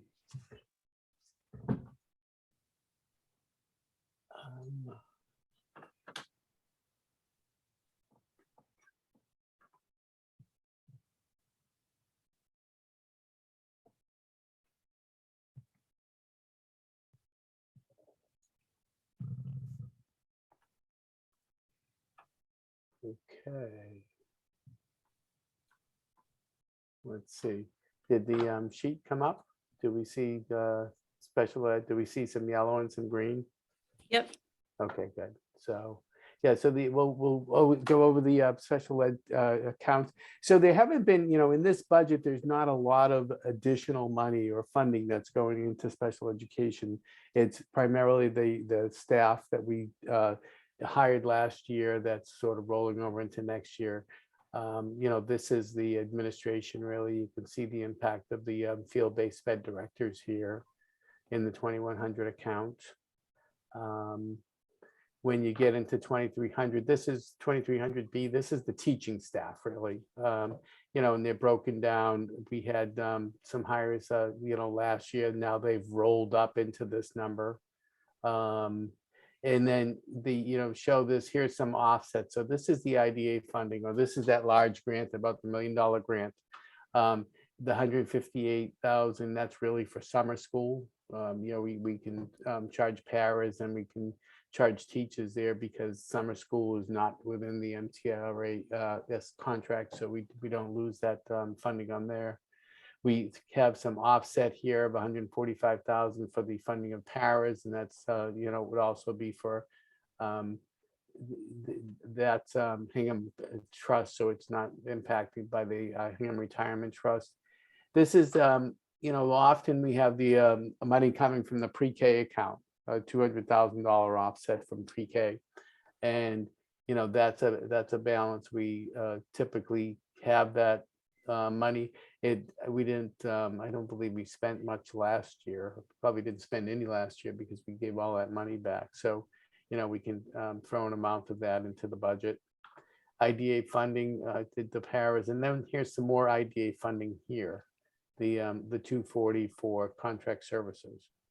So what we do is we budget probably pretty close to 90% of that of the IDA account, and that goes right into the operating budget. So during the course of the year, Suzanne mentioned some contract services, or she mentioned technology. Those are good areas to turn around and spend this money. They spend the money from the IDA. Back in the old days, you couldn't. You had to spend it all by August 31st. And several years ago, the DESE switched that around. So there's typically availability to roll money into the next year. So you can roll a certain amount of money into the next year. So sometimes you could be spending IDA from FY21. Sometimes you could be spending it from FY22. So it's a combination of that spending. And I think those are tactics that you use to make sure that you maintain the level of effort that you're supposed to be spending for special ed. Special ed PD development, you don't see a big number here. That's primarily, PD is really sitting in the regular education budget, but special education teachers get trained as well, through that funding, as well as the regular education teachers. This is some other money for other expenses or other seminars or whatnot that Suzanne would individually sort of have some teachers go to, but Jamie's special ed budget handles that too. So all teachers can request coursework and whatnot through the regular education budget as well. That's why you don't see a big number there, even though there's a sizable force in special education. Textbooks, this is for special textbooks. By and large, the textbooks for special education would come out of the regular textbook budget. Or once again, if we needed something special, we have grant money that we could use to, fund the textbooks with. Counseling and psychological services. There's, not a lot of changes here. We use a little bit of the 262 grant, which is early childhood education, as an offset for the out-of-district coordinator, the early childhood coordinator, against that salary. That is subject to MTRS, but it's not a significant amount of money. So that is the extent of that grant. I mean, as that component only goes $14,000, it's not like the $1 million grant.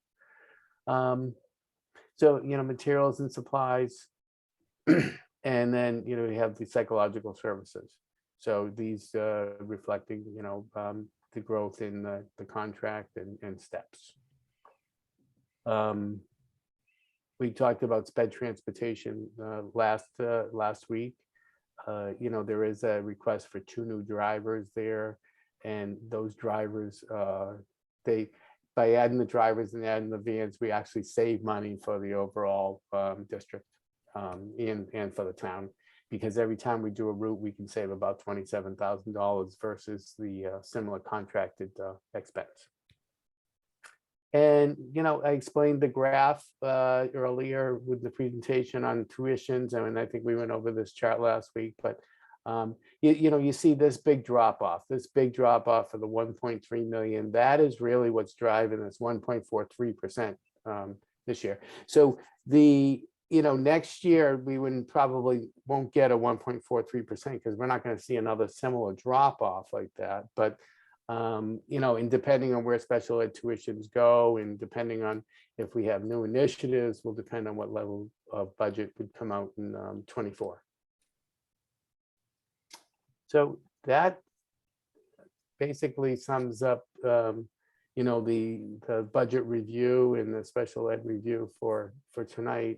And, you know, we've allowed time if you want to discuss more, ask more questions, talk about timing, talk about your thoughts about the overall budget. And then I know you have another item on your agenda. So I leave it to you. We would like to go. I'll stop share now unless somebody has questions. Great. Yeah, I think you can come out for now. Okay. Does anyone have any questions for John on what we just heard? Okay, seeing none, we can talk about the overall budget and the future timeline. Anyone have any thoughts? I kind of shared mine at the beginning of the meeting, but.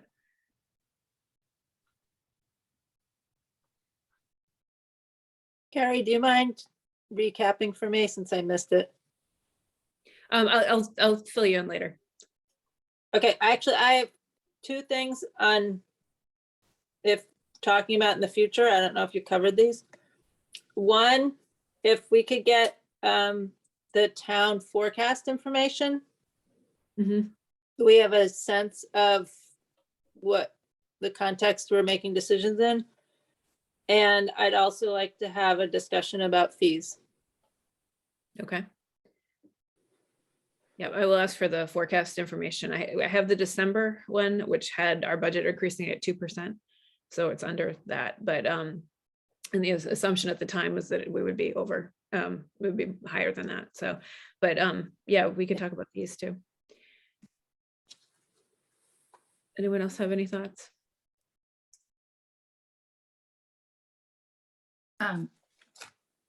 Sorry.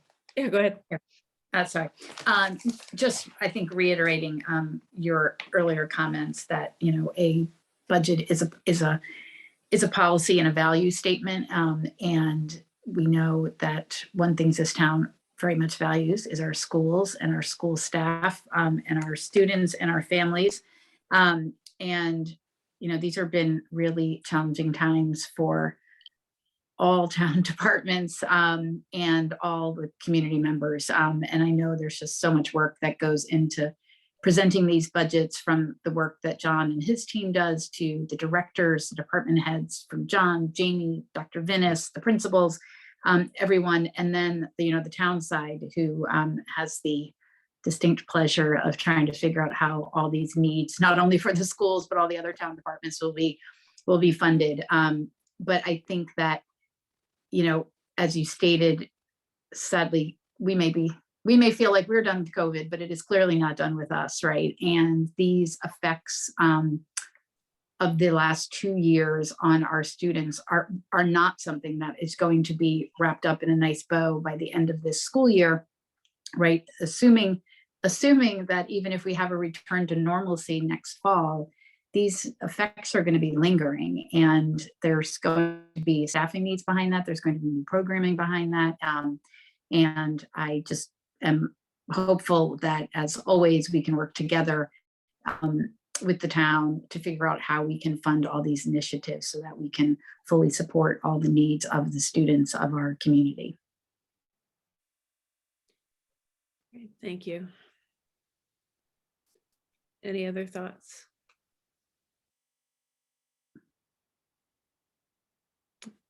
Jen? I just want to quickly say, I keep thinking back to last year and all the presentations and during budget season and all the data that was presented, and how clear that data was that, you know, that academically and socially we're suffering during the pandemic. And to you and Michelle's point, just that does continue, and we're going to see it. It wasn't just a one and done year. Our kids still need these services. They still need these programs. And I'm appreciative to John and everyone here to putting together this budget that factors all that in. Thank you. Great. Okay. No other thoughts. So, okay. So as far as the timeline goes, we will have a joint meeting with, I emailed everyone to make sure you're available. We're having a joint meeting on February 1st with the advisory committee and the select board to go over a financial forecast. And Ness, did you say that they're also doing this sustainability report that night? Yep, Liz Klein we are gonna have a draft report next week and she's gonna present it to the select board on that night. So it'll be a good night for everyone to tune in. Yeah, definitely. Okay, and then Dave, for ACES and the advisory committee, what were you thinking as far as the timeline? It's a good question, actually. I was just texting with George on that myself. You know, and this year is so strange. I guess the short answer is I don't really just know yet, because my hesitation is more around the task force and just trying to see what comes out of that and where that leaves us. And I don't want to get ahead of them and presume that, you know, I mean, there's just seems to me a fair number of really kind of like substantial open questions that I don't think ACES answers, or probably you guys. And I don't know which is the chicken and which is the egg and how many metaphors I can shove into one sentence, but so anyhow, a long way of saying I don't really know, but let me try to get back to you, Carrie, and we'll try to do something, because I do think that subject to totally changing my mind, I think an ACES school committee meeting makes a lot of sense around the budget. Just so, you know, because I think there's a number of folks on ACES who are newer to the process than some of the grizzled veterans, and it would be worth having a conversation about it. You know, I know you guys are working on a million things, and I don't say this in any way lightly, but obviously to the extent that we can, you know, see any preliminary data on student achievement or student impact, or, you know, where we stand and kind of a year roll forward from where we were a year ago when we made the decision to bring new resources in, which I'm sure have paid huge dividends. It'd just be nice to know to what extent we can demonstrate that, or anecdotally expect that. You know, I don't want to put anybody in a hard spot in terms of data that isn't yet available. On the other hand, I also know how impactful the data was last year to the advisory committee and to town meeting ultimately, I think. So, you know, again, I say that with caution, because I know how busy everybody is, but I just throw that out there too. And but let me do this. I will get in touch with George. I will also talk to Julie from an overall timing standpoint on the advisory committee side. And so, Carrie, let's just you and I keep in touch, and we'll try to do it. And if I can just ask you all to be to see if we can accommodate a time for all of us to get together on Zoom. Hopefully, I think that would be really valuable on a lot of levels. Great, that sounds good. And I'll reach out to Joe too to see what they're looking for as far as a timeline as well. But I think a lot of people are waiting to see what the sustainability task force looks like to move forward. Okay, and then so for a budget hearing, would it make sense to do that at our next school committee, not Monday, but the one after the next school committee meeting, which I believe is February 7th? Yeah, probably kind of when we have to, right? Yeah. Keep on track. Well, I mean, the budget can, you know, the timelines the town's a little behind too. I mean, these are different years, Michelle, but it may not be a bad idea to hear from the public early. You know, we get the joint meeting and then you hear from the public, so everybody can digest all the information that's sort of out there. So, you know, that doesn't hurt. You don't have to take a budget vote for a while. Right. So, yeah, I think the 7th works. Unless Gary's got another idea, I think that, you know, I don't think the 7th's a bad idea for the hearing. No, I think that makes sense. Okay. All right, we'll put that on. We don't want to do it on Valentine's Day or school vacation week. So. All right. All right, so we'll put that on the agenda for the 7th. And yeah, I agree. I think hearing from the public early is a good idea. Okay. Is there anything else we need to talk about with the timeline? Next week, do we feel a need to meet next Thursday, or do we want to, you know, wait for the joint meeting? How do people feel about that?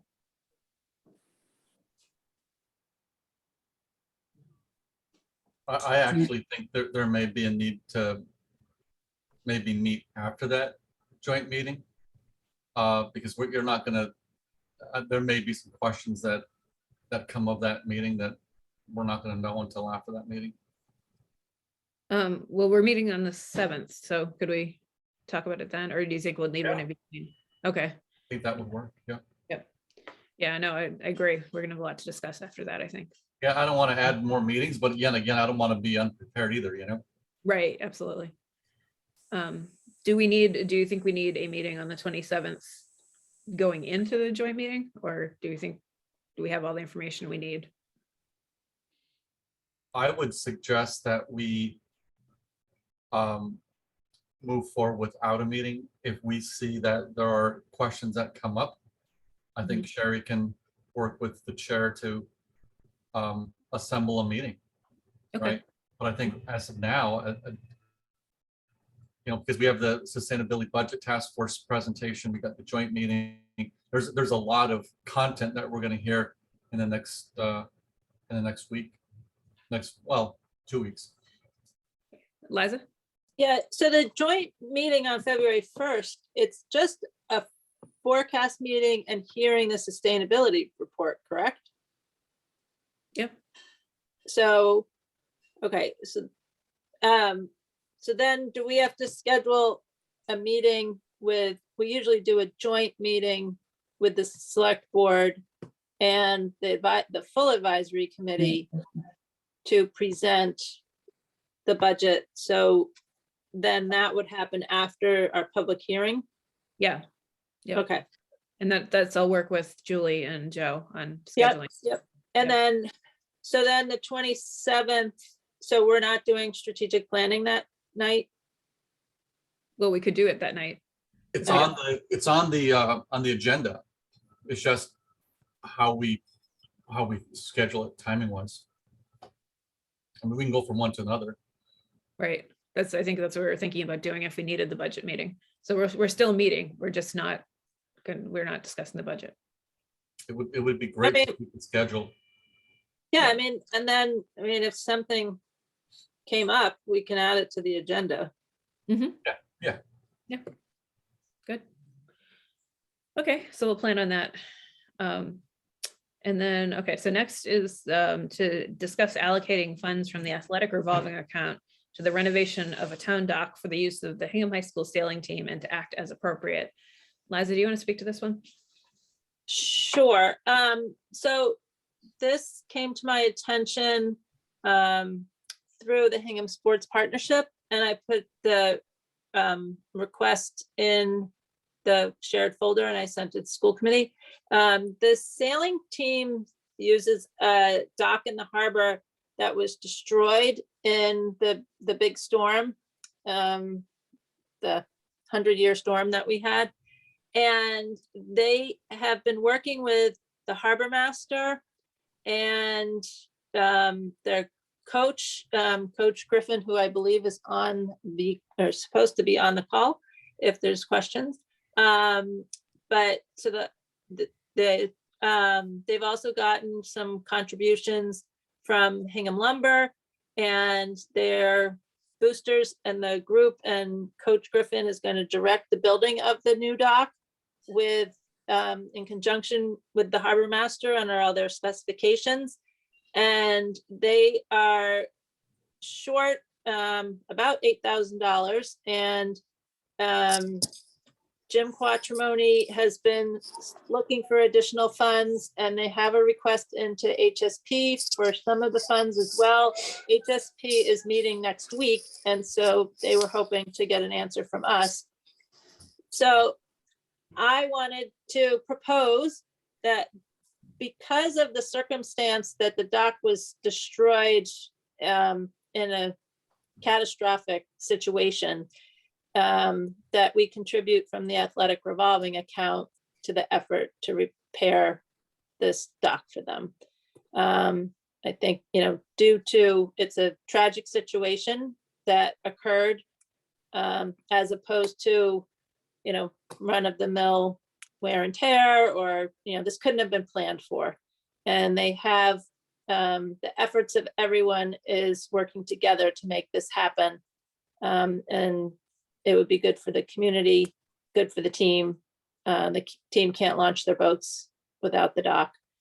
So that's my proposal. And Coach Griffin, do you want to, Carrie, if you don't mind me? Oh, yeah. offering That was my next say question. anything? Sure. Thank you for seeing us and hearing this and proposing it. Just to clarify a couple things. Number one, this is a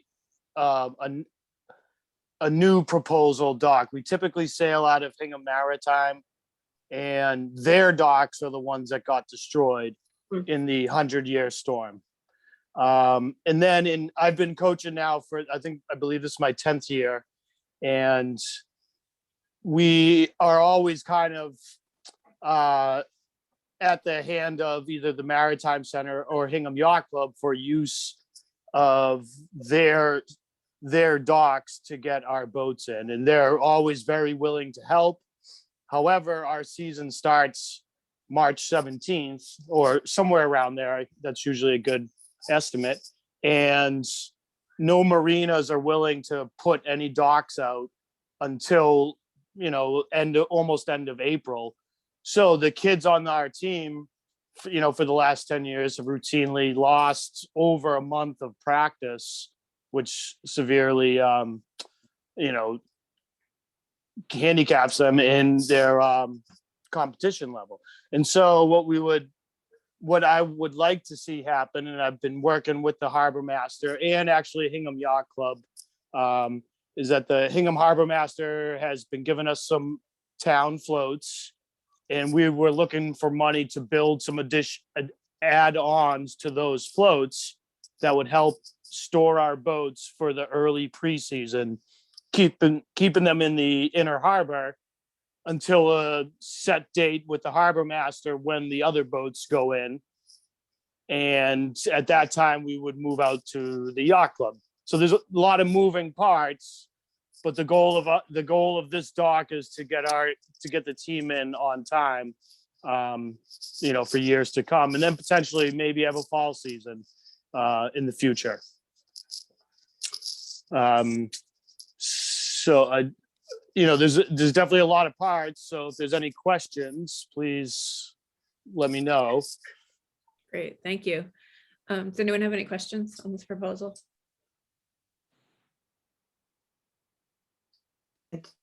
Quick one. Thank you, Coach Griffith. Thanks, Liza. Just John, roughly what do we have left available in the athletic revolving account? Do you know?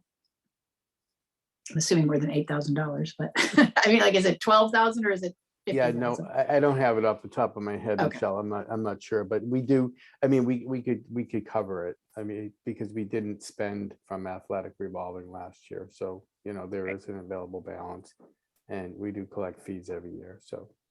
Okay. Okay. And Liza, your proposal, was it to fund the entire project or was it partial? Well, I mean, if we can fund the whole thing, great. I didn't, I know that there was, when I put this forward, I was still collecting some more information about, what HSP was willing to fund, and I didn't know what our resources were. So, I'm willing to go up, but also if we're restricted on what we have in the revolving account, I think, HSP is willing to consider something, but they don't vote till next week. So If you want me to take a quick peek, I can take a peek, but Yeah, that would be. I don't think $8,000 wouldn't make that much of a dent, but let me see if I can call this up. Yeah, I'm in favor of funding it at least partially. It's just an unfortunate event that happened, and it sounds like it would really help kids going forward, the sailing team, to be able to start the season on time instead of having to wait. Right. Yeah, it definitely will. I mean, there's all the other towns are able to get their teams in sailing, and it's like I said, we usually lose at least a month of spring practice and meets because of it. And this would also make us that much more independent and not reliant on other entities. It'd be a town thing, a high school thing. Right.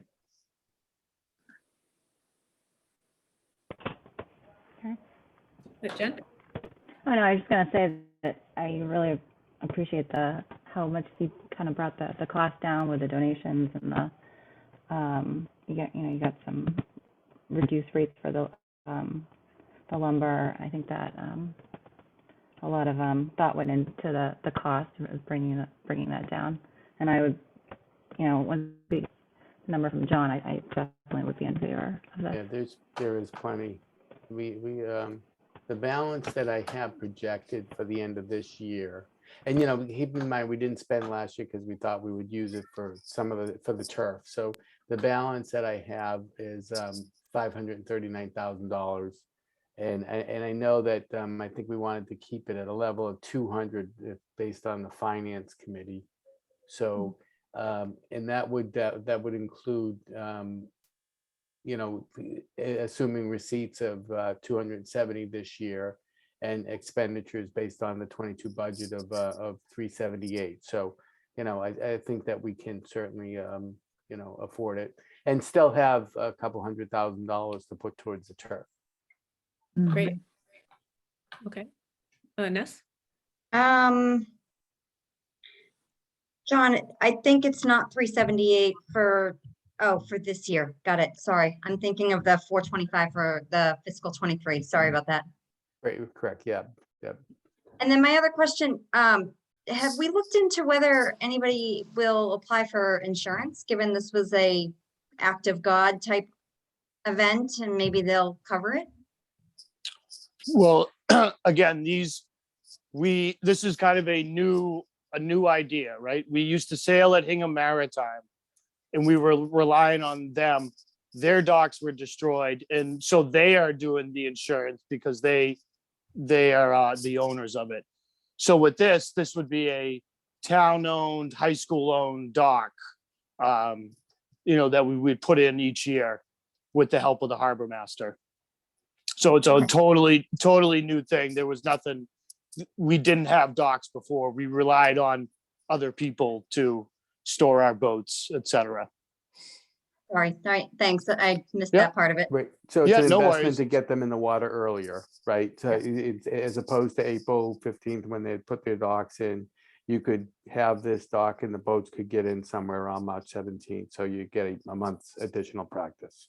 That's correct. Or just, starting on time would be the goal. So you'd start on time, right? Thanks, Yeah. Joe. Sorry about that. Yeah, no worries. Ness raises an interesting point, though. So would this be covered by the town's insurance policy, or would we be picking that up? It's not the Lincoln Maritime, if they had their docks damaged, it would be up to that organization or agency, I think, to file No. the claim, because it wasn't our dock that got destroyed. No, I'm talking about the one, this dock that The would new be, one. yeah. That we're gonna build. Oh, yeah, well, interesting, yeah, that's a good question. If it were to get destroyed, we'd Yeah, have to, even things like liability. Yeah, I mean, our boats are insured by the school. So maybe it would be added on to. I think it would have to have some type of insurance. what would the value of it be, Joe? Because I can check with the insurance company on this, and make sure that it's okay. So The sort of actual- our dock would be, it's gonna be located at Maritime or? Okay. In the inner harbor, and then a little bit further out as the inner harbor fills up, when the boats come in, like around May 1st, it gets moved out to the Hingham Yacht Club, because we have an agreement with the Hingham Yacht Club as well to use their docks as they put them in. So when those docks become available, we will use their docks and this floating dock out by the yacht club. You know, so it would stay basically out by the yacht club for the summer and fall season. Just because there's no room, and this is what was decided by the harbor master, essentially. He, you know, there's limited spots to put it. And I'd be happy to, you know, I can send all the information, pictures of the dock, locations of where we want it, and actually the whole system, I guess we've set up or trying to set up, if that would help. So would we own it, or would, you know, would we sort of give it to, or, you know, have, give it to Maritime or Lincoln? It or would- the yacht club to say, you know, we're using this, or would we be, we're moving it and we do own it? And we keep it in the I water, mean, or they keep it in the water? I was under the impression that it would be owned by the town of Hingham or Hingham High School, one, you know, or Okay. because the DPW would be launching and hauling them. The harbor master would be helping us move them. Mhm. So I was under the impression it'd be a town, you know, kind of a town run thing. I just want to know what the question I asked, Joe, really. So, Yeah. So, and what would we say the total value of it would be then at the end? I mean, so I can kind of like tell the insurance company, but I think it might be valued in. I mean, get we an have, idea so of the we, liability and. for as far as skilled labor, you know, that's all being donated. So the cost of the materials in that dock is, for the add-ons, is about 7. Then maybe with the ones we're getting donated, you know, that could be maybe another. I'm just thinking about square footage. Probably another, call it 7, maybe 14 grand total, if that whole dock system had to be replaced, I guess, total value Okay. for materials, because Yep. the labor's been donated. And so, but if we were to replace it, what might the labor cost? Because I mean, the I insurance guess a value would be good, what- I guess a we'd- good route, you know, maybe you could double it, so go up to 28. That's, Okay. you know, Yeah, kind of that a gives- rule of thumb I use in the business. All right, that gives me a basis for conversation. That's all. Thank you. That helps. Yep. Carlos? John, would make sense to perhaps check either with the harbor master or the town to see if perhaps the entire area there is already covered under the insurance, so that way you don't have to be raising a red flag directly with the insurance company. Just an idea, you know? Yeah, well, we all use the same insurance agency, Carlos. So I'm just going to call. I'm going to call this insurance. They cover the whole town. It's all sort of town insurance, and they have a relationship with me as well as town personnel. So that's exactly what it essentially would be, and that's where the conversation would go. Because the harbor master would send me over to the insurance agent.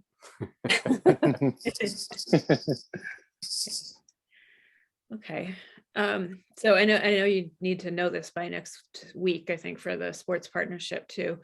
So is there a way we can vote to support this pending John's conversation with the insurance company? You know, if you want to do it pending, I mean, I wonder if there'd be an alternative of like doing it and then allowing it to, no, it's ours, yeah. Yeah, I can try to find out as quick as possible. I just don't, you know, I hate to hold you up. When do you got to get started on this, Joe? Well, We would like probably by the, you know, in February, 1st of February. That gives us a couple weeks to get it done, and there's also school vacation. So, yeah, in about a couple weeks, we would, I guess, would need to know, because today's the 20th, so 10, 12 days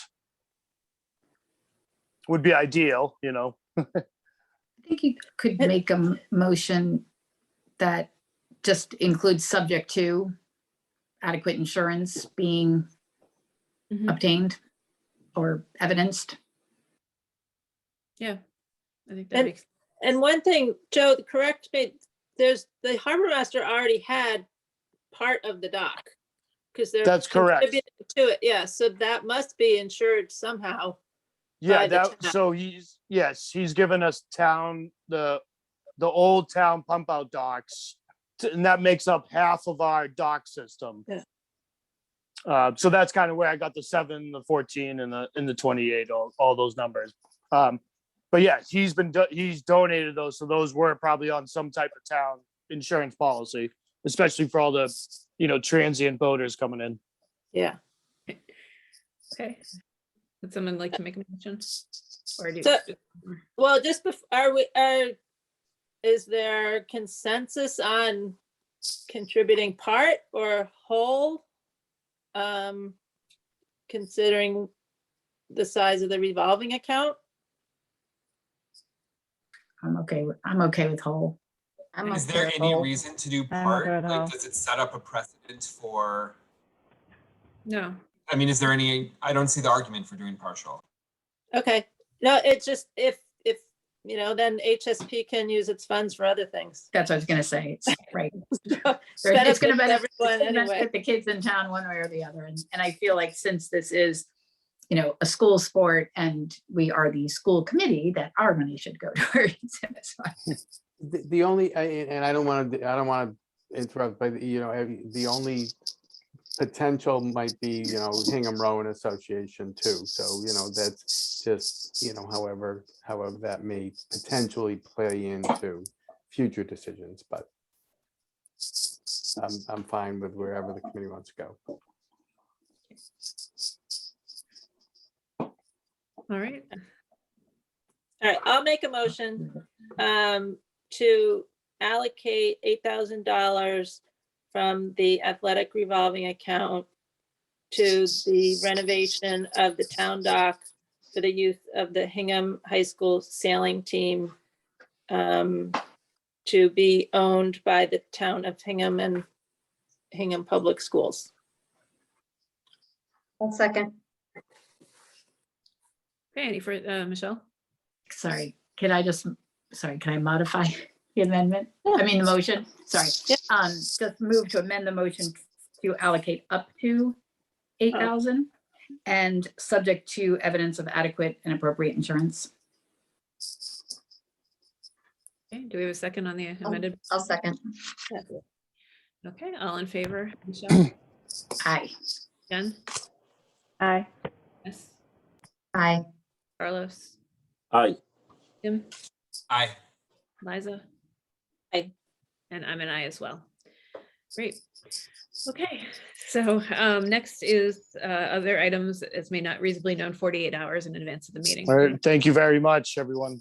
Okay. Thank you, Welcome. Joe. Thank you, for all Coach. your Care, thank work. you. Much appreciated. Yeah. Thanks so much. Thanks for staying so late in the meeting too. Yes. Oh, yeah, it's well worth it. I appreciate it. Thank you. No problem. Okay, does anyone have anything for 48 hours? Okay, seeing none, I'll take a motion to adjourn. I will make a motion to adjourn. Second. I see a hand up. Oh. Okay, Dot,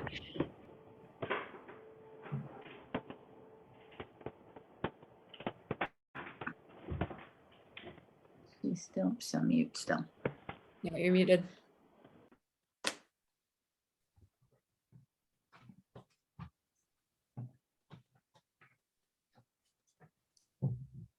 Dot, could you unmute yourself? Oh, there we go. Right. So anyway, I said you've been seeing my face a lot because I spent a lot of time every week going to all kinds of different meetings and for different reasons. I just like budget, so I've been on. I've been very impressed. So I'm not here to comment on what you get in the budget or not. Certainly John's efforts are always special, and Suzanne's presentation tonight was excellent. And so I want to compliment you on that. But more importantly, I'm always looking for what people might ask about and how we can be prepared. We've gotten a lot of feedback about how high a priority the Foster building project is. And I think that's true. But as we look at potential for things like an override, potential for what's going to be a recommendation or how we would respond to recommendations that come from that sustainability committee, there's a whole bunch of people out there that I now come in contact with because they're seniors. I'm a senior. We all have an affluence of time, not always money, but time. And the kinds of people that I sort of hang out with now tend to be two particular Zoom groups that want to talk about international affairs, or they want to talk about town government and town affairs. And a number of them have started going to meetings. And they're always impressed with the quality of the folks that we get on different committees throughout town and town government, the skill sets that they bring, and how well organized things are, and all of those kinds of things. However, there are also people who are seniors, and when the talk gets around to override and budgets continuing at a rate that may compromise their ability to stay in Hingham and so on, they pick up their ears. And these are people who are extremely intelligent. They're guys that have been CEOs and now are retired, and they're still involved in town activities and town affairs. And the one thing, as I look at this budget, and I've been at each of the meetings, the quality is there, everything is backed up. There's one question that I'm kind of fearful about being asked that I don't think I've heard an answer to. And it's the question of where did those 400 kids go? Because as we all know that things aren't linear when you talk about adding student enrollment or losing it, or adding staff and having, why can't we reduce budgets when staff goes down, when students go down, all those kinds of things. And so that's a big number. And I would hope that we could come up with a good explanation, because I think it's a question that's going to get asked as we begin to go into, or you begin to go into more public meetings, whether it be prior to town meeting or even at the town meeting. It's a big number. And we certainly can say, well, you know, it's not linear. We can't get rid of, if we lose 400 kids, somebody might divide by 25 and say, well, then you should be able to get rid of a certain number of staff. We know that's not true. And we know that the people on the advisory committee and the selectmen, they understand that. But the average person doesn't get that. And when the number is as big as it is, we need to have a good answer. And I haven't heard one yet. And I'm not trying to be critical here. I'm trying to think ahead to, you know, how can we make sure that people continue to have confidence that we have good numbers and good backup, and we're doing good things with the money, and we can explain where the numbers come from, and all those things that I think are very positive about the Hingham budget process, both townwide and the school department. But that number, I was shocked. I didn't know that number. And, you know, I used to always say to the administrators, because we did enrollment monthly, and I would always say to them, I would go over the enrollment with a fine tooth comb, and I wanted to know where every kid was. And I would say, if we can't count kids, then something's wrong. And here we've got a big loss of students.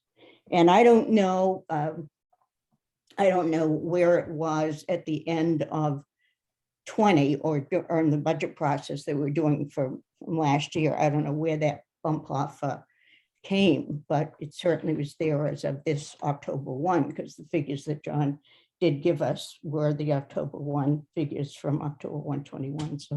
So anyway, I would hope that we could come up with a good answer, because I do think it's a question that's going to be asked. And because it is complex and not linear, we need to find them. Great. So anyway, Thank you. that's really good feedback. And it's always good to get the questions now as Yeah, opposed ahead of to time. our meeting. So Right, right. we appreciate that. Okay. Okay. All right. Thank you. So we had a motion to adjourn in a second, and I'm so sorry, Dave, I did this to you again. Would you like to adjourn your meeting? Yes, I would. I would take a motion to adjourn. So moved. So moved. Thanks, George. Okay, all in favor, George? Aye. Nancy? Aye. Thanks. I'm an aye as well. So we are adjourned. Thank you all for joining us. Thank you very much. Bye. Thanks so much for your time. Okay, so we have a You. motion in a second. So all in favor, Michelle, Aye. Jen, Aye. yes, Aye. Carlos, Aye. Tim, Aye. Liza, Aye. and I'm an aye as well. All right. Thank you, everyone. Have a good night. Thank you. Thanks, everybody. Good night.